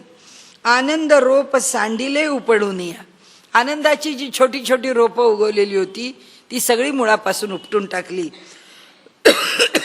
ही बोधाची रोपे लुचली, यांनी त्या बोधाच्या रोपांना आपल्या ठिकाणी काढून टाकलं. सुखाची लिपी पुसली, ही नष्ट केली, लुचिली. सुखाची लिपी पुसली, जिव्हारी आगी सुदली तापत्रयाची. आणि जिव्हारी अंतःकरणामध्ये तीनही प्रकारचे जे ताप आहेत त्या तापत्रयांचे निखारे आमच्या हृदयावर ठेव. काय थोडा त्रास आहे, काय थोडा ताप आहे. भगवंत सांगतात की कितीही शहाणा असला तरी सुद्धा या नसत्या गोष्टीमध्ये तो याला बिचारायला अडकून पडावं लागतं. पहिली 5 वर्षाची कारकीर्द काहीतरी करता आली, पण पुढच्या 5 वर्षामध्ये आमचे पंतप्रधान बोलत नाहीत. का बोलत नाहीत? कामयेश क्रोधयेश. आपल्याला जर कळलं की 5 वर्षामध्ये काय अडचणी निर्माण होतात, नाही उभा राहणार. मी नाही तुम्ही सांगाल ते मान्य करणार, असं होत नाही. कामना, इच्छा मनुष्याला कुठे अडकवते आणि कशी फरफट होते मनुष्याची. आयुष्यातून मनुष्य उठतो. म्हणून त्यांनी सांगितलं इथे, जिव्हारी आगी सुदली तापत्रयाची. तीनही प्रकारचे ताप अंतःकरणाला जखडून राहतात, निखाऱ्यासारखे हृदयावर ठेवले जातात. हे अंगा तव घडिले, म्हणाले हे शरीराबरोबर तव घडले. हे कुठून आले? कुठे लांबून वरून पडले का? नाही नाही म्हणाले, हे अंगा तव घडिले, हे शरीराबरोबर उत्पन्न झाले. जीवीची आथी जडिले, खरोखर ते जीवाला जखडून राहिले. परी नातुडती गिवसले ब्रह्मादिका. पण म्हणाले ब्रह्मादिकांना सुद्धा कितीही शोधले तरी सापडले नाहीत. शोधत राहिले त्यांना कुठे आहेत. परी नातुडती गिवसिले ब्रह्मादिका. म्हणाले हे चैतन्याचे शेजारी आमच्या जीवचैतन्याच्या जवळच बसलेत, जीवाच्या जवळ. वसती ज्ञानाची एकाहारी. आणि कुठे बसलेत? आमच्या वृत्ती ज्ञानाच्या ठिकाणी. वृत्ती ज्ञान आम्हाला होणारं प्रत्येक ज्ञान. आपण पाहतो म्हणजे काय करतो, हे वृत्ती ज्ञान आहे. वृत्ती म्हणजे विचार, वृत्ती म्हणजे एक लहर जी निर्माण होते आमच्या मनामध्ये. ही व्यक्ती पाहताना आपल्याला त्या व्यक्तीचे धर्म, लक्षण आणि अवस्था ह्या 3 गोष्टी समजतात. आणि त्या 3 गोष्टींच्या बरोबर जी वृत्ती निर्माण होते त्याला ज्ञानवृत्ती असं म्हणतो. की ह्या व्यक्तीचा धर्म काय आहे. या व्यक्तीचा धर्म म्हणजे हिंदू, मुसलमान, ख्रिश्चन नाही. हे धजाव काय आपण म्हणतो, ही व्यक्ती सात्विक दिसते, हा मनुष्य आक्रमक दिसतो, हा मनुष्य फार मवाळ दिसतो, हा मनुष्य रागीट वाटतो, हा त्या माणसाचा धर्म आहे. लक्षण काय? लगेच माणूस म्हणतो, त्याची बॉडी लँग्वेज लगेच माणूस सांगतो की त्याची सगळी देहबोली आम्हाला सांगते की तो कसा आहे. अवस्था, आत्ता नाही आज खुशीत होता मनुष्य, आज काही रागावलेला नव्हता, म्हणजे ही त्या क्षणाची अवस्था आहे त्याची. म्हणजे या क्षणी मनामध्ये काय निर्माण झालं, या 3 गोष्टींनी अमुक एक व्यक्ती अमुक एक प्रकारची असताना आत्ता ह्या क्षणी त्या व्यक्तीचं स्वरूप काय आहे, ही त्या क्षणी त्या व्यक्तीच्या विषयी निर्माण झालेली ज्ञानवृत्ती आहे. ही ज्ञानवृत्ती कशाशी निगडीत आहे? या प्रपंचाशी. ही कशाशी निगडीत आहे? या प्रकृतीशी. ही कशाशी निगडीत आहे? आमच्या व्यवहाराशी. आणि सगळ्यात जास्त कशाशी निगडीत आहे तर आमच्या अंतःकरणाच्या स्वरूपाशी. कारण आमची ज्ञानाची पोच काय आहे, आमच्या अंतःकरणावरचा संस्कार काय आहे. कारण माझ्या अंतःकरणावरती संस्कार काय आहे. मी सात्विक असेन तर दिसणारी समोरची गोष्ट मला वेगळी दिसेल. मी राजसिक असेन तर वेगळी दिसेल. मी तामसिक असेन तर वेगळी दिसेल. आपल्या आपल्या गुणत्रयांच्या संमिश्रणावरती ती ज्ञानाची वृत्ती निर्माण होते. आणि म्हणून आपण 6व्या अध्यायामध्ये बघू त्याचा विचार, अधिक बारकाव्याने बघू. पण इथे त्यांनी जे सांगितलं आहे आपल्याला की या ठिकाणी ही जी वृत्ती आहे, कुठे गेलं, वसती ज्ञानाचा एकाहारी, या कुठे येऊन बसतात, या ज्ञानवृत्तींच्या इथे येऊन बसतात. एखाद्या क्षणी, एखाद्या व्यक्तीच्या ठिकाणी, एखाद्या प्रसंगात कोणी वाईट वागलेलं नसतं, कोणी आपल्याला त्रास दिलेला नसतो, काही आपल्या मनाविरुद्ध घडलेलं नसतं. माणूस उगीचच वेडवाकडं बोलतो. आपण म्हणतो काय आहे, काही कारण आहे का, आता काही घटना आहे का, काही घडलंय का, काही वाकडं बोलण्यासारखं काही झालंय का, कशाकरता वाकडं बोलायचं, हे इथे आहे. त्याचं कारण कुठे आहे, ही जी ज्ञानाची वृत्ती आहे, या ज्ञानाच्या वृत्तीच्या शेजारी कोण बसलेत, कामयेश क्रोधयेश, हे दोघे बसलेले आहेत. माहिती नाही ते आमच्या ठिकाणच्या सत्वरजतमाच्या कोणत्या संमिश्रणामध्ये प्रकर्षाला येतात, कळत नाही. म्हणजे आपल्याला सुद्धा कळत नाही की आपल्याला आत्ता राग कशाचा आला, आत्ता आपल्याला भय कशाचं वाटलं, आत्ता आपल्याला हुरहुर कशाची लागली. मनुष्याला एखाद्या क्षणी भय वाटतं, एखाद्या क्षणी हुरहुर लागते, एखाद्या क्षणी असं अपूर्ण वाटतं, काहीतरी चुकतंय, काहीतरी कमी आहे. काय कमी आहे कळत नाही, पण काहीतरी कमी आहे असं वाटतं. हे काय आहे, हे जी आमची जी ज्ञानवृत्ती आहे, त्या ज्ञानवृत्तीच्या शेजारी हे कामक्रोध जे आहेत ते सत्व रजतम गुणाबरोबर बसलेले आहेत. आणि त्यामुळे बदलत जातं, सगळं चित्र बदलतं. हे चित्र बदललं की ही ज्ञानवृत्ती बदलते. ज्ञानवृत्ती म्हणजे जाण, आमची जी जाण आहे ती जाण बदलत जाते. म्हणून प्रवर्तले महामारी सावरतीना, म्हणाले हे काय करतात, ज्ञानवृत्तीच्या शेजारी कामक्रोध बसलेले असल्यामुळे म्हणाले हल्ला हे आमच्यावरती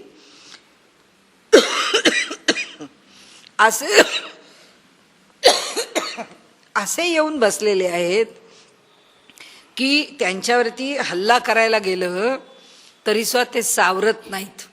म्हणजे आम्ही आमच्या मनाला पुष्कळ सांभाळायला गेलो. आता थंडीचे दिवस आहेत, 2 दिवस झाले थंडी कमी झाली आहे. थंडी जास्त होती तोपर्यंत बरं आहे, घराच्या दारा खिडक्या बंद केल्या, आतल्या आत थोडं काम केलं नाही केलं, थोडे उशिरा उठलो. आता 2 दिवसापासून थंडी कमी आहे, आता लवकर उठूया. झाली ना 4 दिवसाची सवय, आठवड्याभराची चांगली झोपायची, की आता पुन्हा त्या दिवशी आता थंडी कमी आहे तर कोण उठायला तयार होत नाही का. त्या ज्ञानवृत्तीच्या शेजारी या कामक्रोधांना जे बसवलंय, हे कामक्रोध आमच्या वृत्तीवर असे काही हल्ले करतात, असे काही आघात, महामारी. ते म्हणतात त्यांचा हल्ला सामान्य नाही आहे, हल्ले जबरदस्त आहेत. म्हणून प्रवर्तले महामारी सावरतीना, त्यांना सावरणं अवघड आहे. ते फार बलवान आहेत, ते फार प्रबळ आहेत. म्हणून हे जळेवीण बुडविती, त्यांना बुडवायला पाणी सुद्धा लागत नाही. आम्हाला आमचा सत्यानाश करून टाकतात, आम्हाला बुडवतात. आगी वीण जाळीती, त्यांना आग लागत नाही जाळायला. न बोलता कवळीती प्राणी याते, काही न बोलताच त्या प्राण्याला गारद करून टाकतात. हे शस्त्रे वीण साधिती, हे घाव घालायचा आहे तो शस्त्राशिवाय घालतात. दोरे वीण बांधिती, आम्हाला बंधनात टाकतात. ज्ञानी असी तरी वधिती पैज घेऊनी, ते म्हणाले जो स्वतःला शहाणा समजतो ना त्याला तर यांचं फार भय आहे. म्हणाले सामान्य माणूस बरा, पण म्हणाले स्वतःला ज्ञानी समजायला लागला की हे सगळे त्याला नाचवायला सुरुवात झाली म्हणाले. आणि मग म्हणतात चिखले वीण रोविती, चिखलाशिवाय आम्हाला ते ऋतून बसवतात. पाशिके वीण गोविती, जाळ्या वाचून आम्हाला पकडतात. हे कवणा जोगे न होती आतोटेपणे, म्हणाले आतोटेपणे म्हणजे आम्हाला खूपच अडकवून ठेवतात. आम्हाला खूपच कुठल्याही प्रकारे कोणत्याही साधनाने ते आमच्या हाती येऊ शकत नाहीत. कारण का तर आतवटेपणे फार खोल आहेत म्हणून. हे वरवरचे नाही आहेत, हे काम आणि क्रोध आहेत, हे वरवरचे नाहीत, हे फार खोल आहेत. आणि ते इतके अडकलेले आहेत, आम्ही त्यात इतके अडकलो आहोत. म्हणून धूमेना व्रियते वन्हीर यथा दर्शो मलेनच, यथोल्बेनावृतो वृत्तो गर्भस्तथा तेनेदमावृतम. ते म्हणतात अग्नी जो आहे तो धुरानी झाकलेला आहे. आरसा जो आहे तो धुळीनी माखलेला आहे. म्हणजे गर्भ जो आहे तो आवरणाने आवृत्त आहे, झाकलेला आहे. तसंच त्याला वेष्टन आहे, गर्भाला वरून घातलेलं वेष्टन आहे, त्यामुळे तो त्याच्या आत आहे. तसंच ह्या काम आणि क्रोधानी ज्ञानाला आवरण घालून टाकलेलं आहे. जसं अग्नीला धुमानी म्हणजे अग्नीला धुरानी, आरशाला धुळीनी आणि गर्भाला त्याच्यावरच्या वेष्टनानी जसं झाकून ठेवलेलं आहे, तसंच ज्ञानाला काम आणि क्रोधानी झाकून टाकलेलं आहे. आमच्या ठिकाणचं ज्ञान जे आहे ते असं झाकलेलं आहे. जैसी चंदनाची मुळी गिवसोनी घेपे व्याळी, नातरी उलबाची खोळी गर्भस्थासी. ज्याप्रमाणे चंदनाच्या मुळावरती शोधून आपण पाहिलं तर सापानी वेटोळं घातलेलं असतं, त्याला पूर्ण पाहून ठेवलेलं असतं. तसंच गर्भाला त्याच्या उलबाची खोळी त्याच्या आवरणाने झाकलेलं असतं. का प्रभावीण भानू, का प्रभेशिवाय भानू असतो. धूमे वीण हुताशनू, धुराशिवाय अग्नी असतो. जैसा दर्पण मळ हिनू, दर्पण त्याच्यावरती कणही नाही असं होत नाही, कुठले न कुठले तरी धुळीचे कण राहतात, काहीच नसे, हे तीनही त्याच्याशिवाय असू शकत नाही. तैसे ही वीण एकले, आम्ही ज्ञान नाही देखले. आता ज्ञानेश्वर माऊली सांगतायत त्यांच्या अर्जुनाला, अरे अर्जुना तुला काय सांगू, तसंच ह्या कामक्रोधांच्या शिवाय आम्ही एकट्या ज्ञानाला पाहिलंच नाही रे, काय करणार. तैसे इही वीण एकले, त्याच्यापेक्षा दूर असणारं आम्ही ज्ञान नाही देखिले. जैसे कोंडे निपा गुंतले बीज निपजे, ज्याप्रमाणे त्या बीजाच्या वरती आवरण टरफलं असतंच असतं, तसं ज्ञानावरती कामक्रोधाचं आवरण असतंच असतं. आवृतम ज्ञानमेतेन ज्ञानिनो नित्यवैरिणा कामरूपेण कौंतेय दुष्पुरेणा तलेन च. म्हणाले त्याचप्रमाणे ज्ञान जे आहे ते अशाच प्रकारे आवृत्त असतं. ज्ञानाच्या ठिकाणी कामाच्या रूपाने हे नित्य वैरी रूपाचं दिसतं. हे कौंतेया त्याची पूर्तताच कधी होऊ शकत नाही. ज्ञानाच्या ठिकाणी निर्माण होणारी जी कामना आहे ती कामना कधी संपत नाही. त्याच्या अंतःकरणातली लालसा ही त्याला ज्ञानी असून सुद्धा ती त्याला पुढे जाऊ देत नाही, ती त्याला अडकवून टाकते, ती त्याला बंधनात टाकते. मग ते बंधन कशाचंही असेल, कोणत्याही प्रकारचं असेल. तैसे ज्ञान तरी शुद्ध परी इही असे प्ररुद्ध. खरं म्हणजे मुळामध्ये पाहिलं असता ज्ञान शुद्धच आहे, परंतु प्ररुद्ध प्रकर्षेण रुद्ध अडकवलं आहे त्याला. निरुद्ध म्हणतो ना आपण, तसं प्ररुद्ध म्हटलंय की प्रकर्षेण रुद्ध, त्याला प्रकर्षाने अडकवून ठेवलंय, रोधलं आहे, रोखलं आहे. म्हणून ते अगाध होऊनी ठेले. आधी याते जिणावे मग ते ज्ञान पावावे. म्हणून आपल्या आवाक्यात ज्ञान काय येत नाही, कारण ते कामक्रोधानी त्याला अडकवून ठेवलंय. म्हणून आता काय करावं, आधी याते जिणावे, आधी या कामक्रोधानं जिंकावं आणि मग ते ज्ञान पावावे, मग त्या ज्ञानाची प्राप्ती करून घ्यावी. तव पराभवो न संभवे रागद्वेषा. मग मात्र त्यानंतर मात्र पराभवो न संभवे रागद्वेषा, रागद्वेषांच्याकडून मग आपण हात होत नाहीत.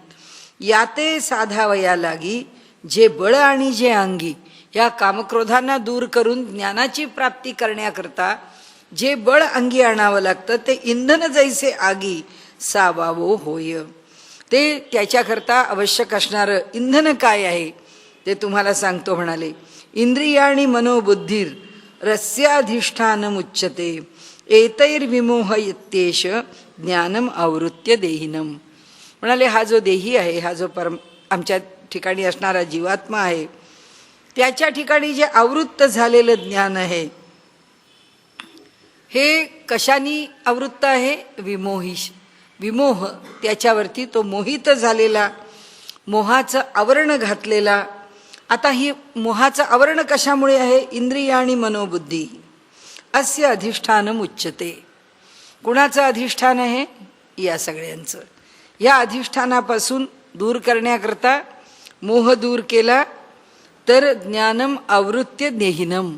तो जर मोह आहे त्याच्यातून निर्माण झालेला, त्या सगळ्यांनी मिळून त्या ज्ञानाला आवृत्त करून टाकलेलं आहे. सगळे सांगितले, इंद्रिय सांगितलं, मन सांगितलं, बुद्धी सांगितली. हे त्याचं अधिष्ठान, हा त्याचा पाया आहे. आणि त्याच्यावरती या सगळ्यामुळे तो मोहित होतो. कशामुळे? यावरच्या कामक्रोधांच्यामुळे. आणि म्हणून ते ज्ञान जे ह्या देहीच्या ठिकाणी आवृत्त आहे, तैसे उपाय किजती जे जे, ते यासीची होती विरजे. म्हणून हटिया ते जिणीजे हिची जगी. ऐसी आही साकडा बोला, एक उपायो आहे भला. तो करिता जरी अंगवला, तरी सांगेन तसं तुझं. म्हणाले या प्रत्येकाच्या ठिकाणी उपाय करत निघालो की काय होतात?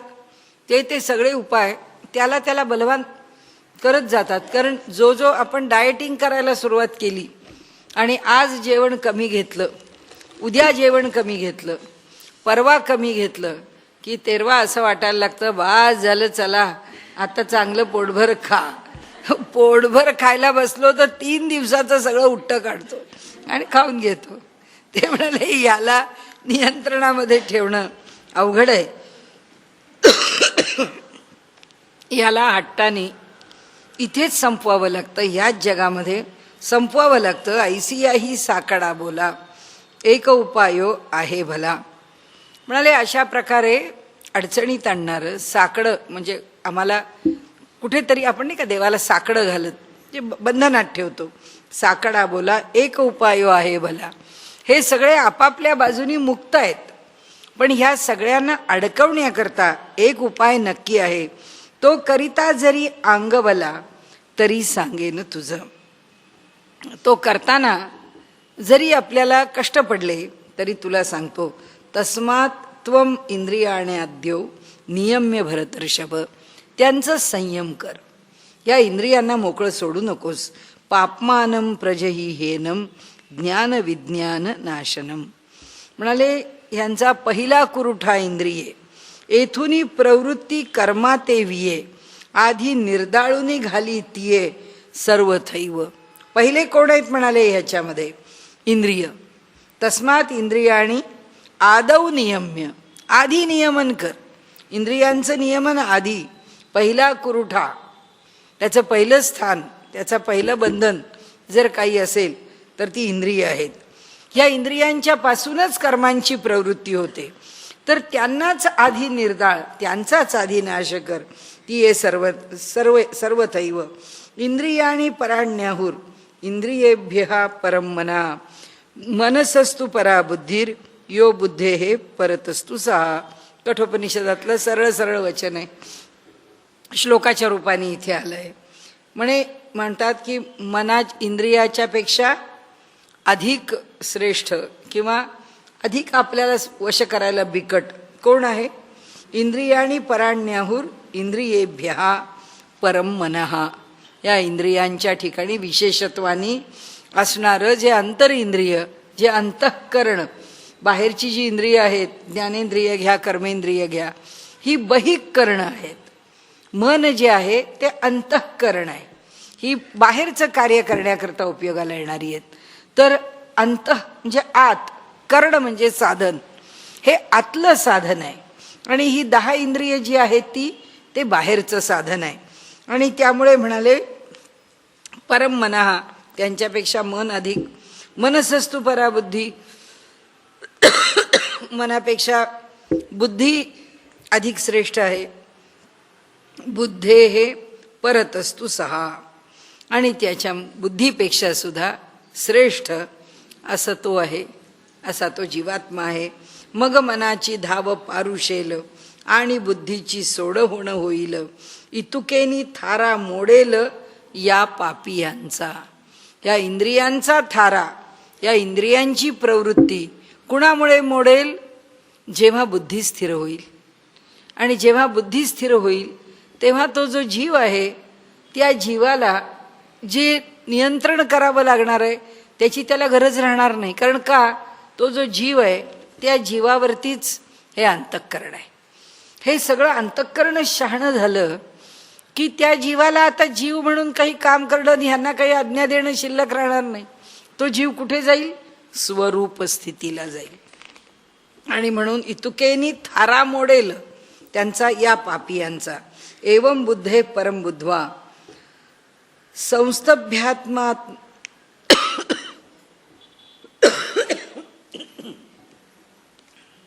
एवं बुद्धे हे परम बुद्ध्वा संस्तभ्यात्मानमात्मना जहि शत्रु महाबाहो कामरूपम दुरासदम. आता अशा प्रकारे बुद्धे हे परम बुद्ध्वा म्हणाले, हे एकापेक्षा एक जे श्रेष्ठ आहेत त्याच्यामध्ये आत्मनात्म नात्मना म्हणाले, जीवापेक्षा सुद्धा आत्मतत्व श्रेष्ठ आहे. जही शत्रुम महाबाहो कामरूपम दुरासदम. ज्याचं ठाणं जिंकणं कठीण आहे असा जो कामरूपी शत्रू आहे महाबाहो, त्याला जिंकणं फार अवघड आहे. त्याला जिंकण्याकरता आपल्याला अनेक गोष्टी जिंकत जायच्या आहेत. हे अंतरीहून जरी फिटले तरी निभ्रांत जाण निवटले, जैसे रश्मी विण उरले मृगजळ नाही. हे अंतरंगातून जरी फिटून गेले तरी निभ्रांत जाण निवटले.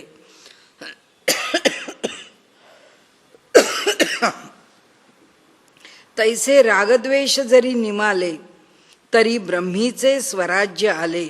मग तो भोगी सुख आपुले आपणची. जे गुरुशिष्यांची गोठी पदपिंडाची गाठी, तेथ स्थिर राहोनी नुठी कवणे काळी. ऐसे सकळ सिद्धांचा राहो देवी लक्ष्मी येचा नाहो. राया ऐक देव देवो बोलता झाला. आता ज्ञानदेवांचा संजय जो आहे तो धृतराष्ट्राला सांगतोय की बाबा राया ऐक, ऐक तू, देव देवो, देवांचाही जो देव आहे तो बोलता झालेला आहे. काय बोलतो आहे तो? की हे अंतरंगातून निपटले, निवटले, निघून गेले, पूर्णपणे त्यांचा नाश झाला तर जसं सूर्याचे किरणच नाहीत तर मृगजळ कसं शिल्लक राहील, त्याचप्रमाणे तैसे रागद्वेष जरी निमाले, तर त्याचप्रमाणे राग आणि द्वेष जर निघून गेले तरी ब्रह्मीचे स्वराज्य आले तर साक्षात ब्रह्मभाव प्राप्त होईल. मग तो भोगी सुख आपुले आपणची. मग तो स्वरूप सुखाला प्राप्त होईल. जे गुरुशिष्यांची गोठी पदपिंडाची गाठी, तेथ स्थिर राहोनी नुठी कवणे काळी. म्हणाले, आता गुरुशिष्यांची गोठी हा गुरुशिष्यांचा संवाद आहे. या ठिकाणी पदपिंडाची गाठी, आता या ठिकाणी शब्द आणि व्यक्ती, पिंड म्हणजे व्यक्तिमत्व, या दोघांची जी गाठ आहे, हे जे एकत्रितपणा आहे, तेथे स्थिर राहोनी नुठी कवणे. तिथे जर तो स्थिर राहिला, हा उपदेश गुरूंचा उपदेश आहे शिष्याला केलेला, त्या उपदेशाच्या ठिकाणी शिष्य स्थिर झाला की आता कोणतीच वृत्ती निर्माण होणार नाही. राया ऐक देव देव बोलता झाला. आता पुनरपी तो अनंतू, आता पुनरपी तो अनंतू आद्य एकी मातू सांगेल तेथ पंडू सुतू प्रश्न करील. आता पुन्हा तो अनंत परमात्मा, तो आदिपुरुष आता काही गोष्ट सांगेल तेथ पंडू सुतू प्रश्न करील. त्या ठिकाणी पुन्हा अर्जुनाचा प्रश्न होईलच. तया बोलाचा हन पाडू का रसवृत्तीचा निवाडू, येणे श्रोतया होईल सुरवाडू श्रवण सुखाचा. म्हणाले, आता ते जे बोलणं आहे तर त्या बोलण्याचं काय वर्णन करावं, कसं बोलणं सुंदर असेल ते. का रसवृत्तीचा निवाडू, का त्याच्यामध्ये रसाचा परिपोष झालेला असेल, की त्यातनं कोणता रस अधिक चांगला, कोणता रस मनाला आकर्षित करणारा, असा प्रश्नच उभा राहणार नाही म्हणाले. असं त्या रसवृत्ती त्याच्यामध्ये इतक्या बेमालूम सुंदरपणाने वर्णन केलेल्या असतील, त्या ठिकाणी मिसळलेल्या असतील. येणे श्रोतया होईल सुरवाडू सुख, श्रवण सुखाचा.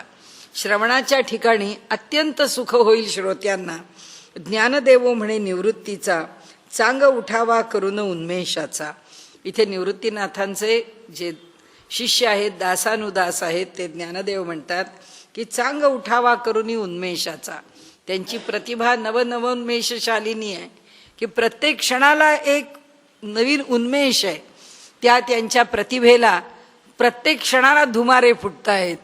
असा जो उन्मेष आहे तो उन्मेष चांग उठावा, त्याला अगदी मोठा चांगला रसपरिपोष करून मग संवादू श्रीहरी पार्थाचा भोगा बापा.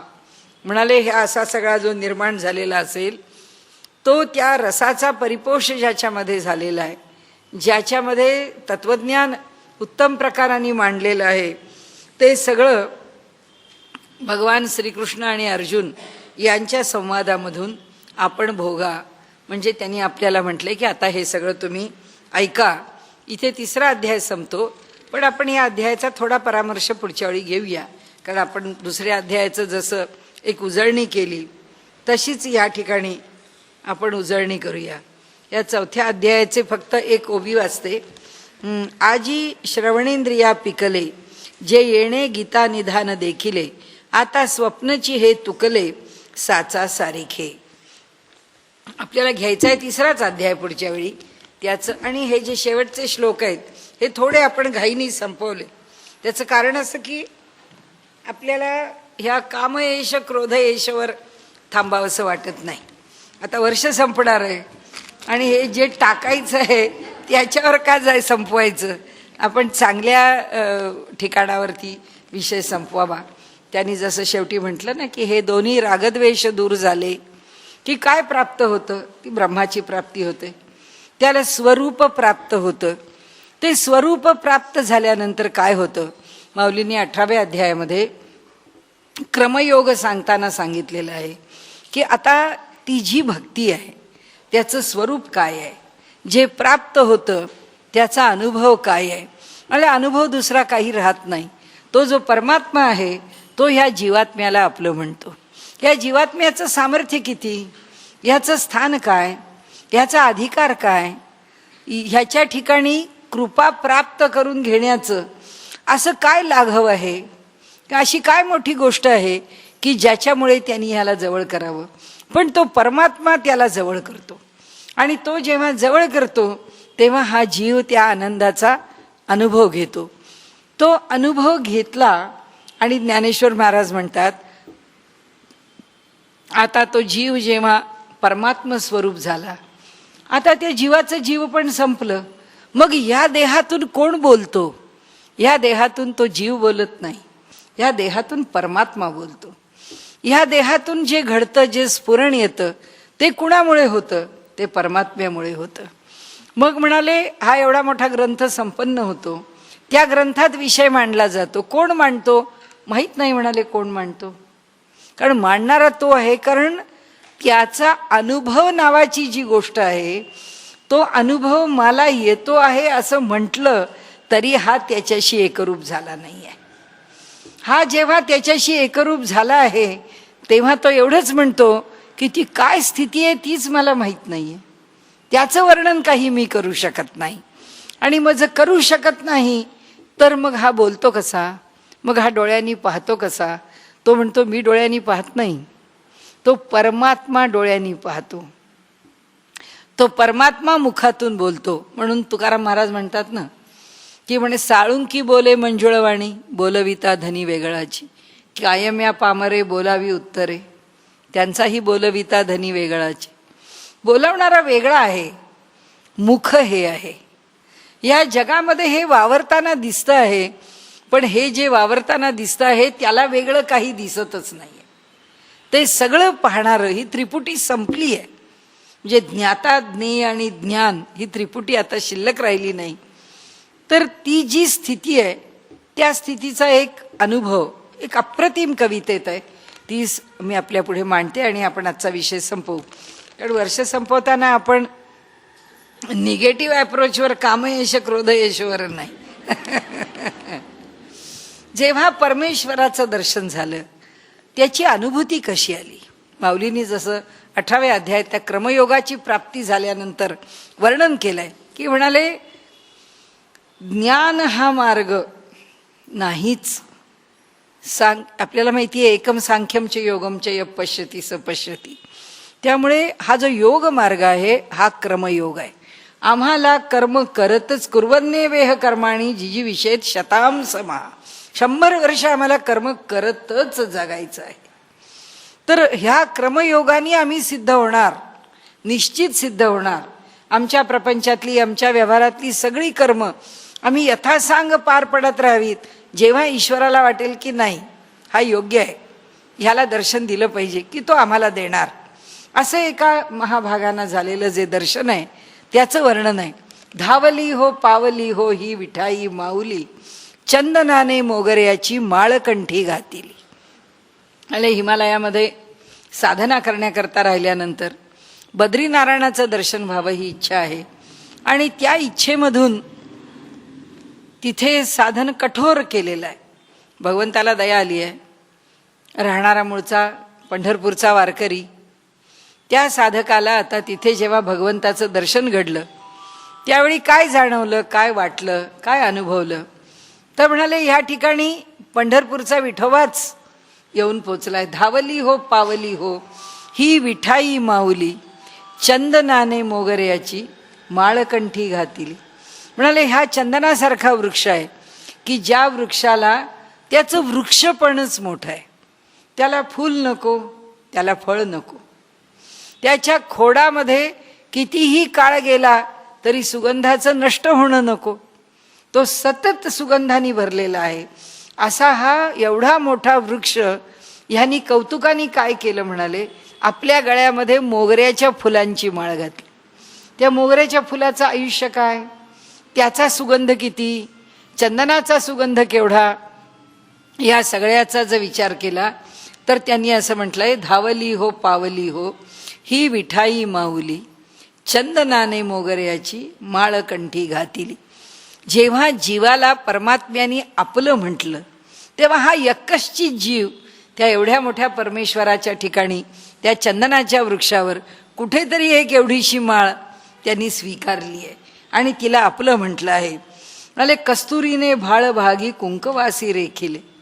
कस्तुरी जी आहे ती भगवंताच्या मस्तकावरती धारण केली जाणारी कस्तुरी, तिने आपल्या मस्तकावर कुंकवाला धारण केलं. काय कुंकवाचं महात्म्य आहे, काय कस्तुरीचा सुगंध आहे, तिचं मोठेपण केवढं, आणि कुंकवाचं मोठेपण ते काय, ते यकश्चित आहे. पण तिने आपल्या मस्तकावर त्या कुंकवाला धारण केलं. प्रत्येक ठिकाणी एकच आहे की कर्तुम अकर्तुम अन्यथा कर्तुम सर्व समर्थ, सर्वत्र असणारा, सर्वज्ञ असणारा परमात्मा एका अज्ञ जीवाला जवळ करतो. तर जेव्हा तो आपलं म्हणतो त्यावेळी वेगळं काहीच राहत नाही.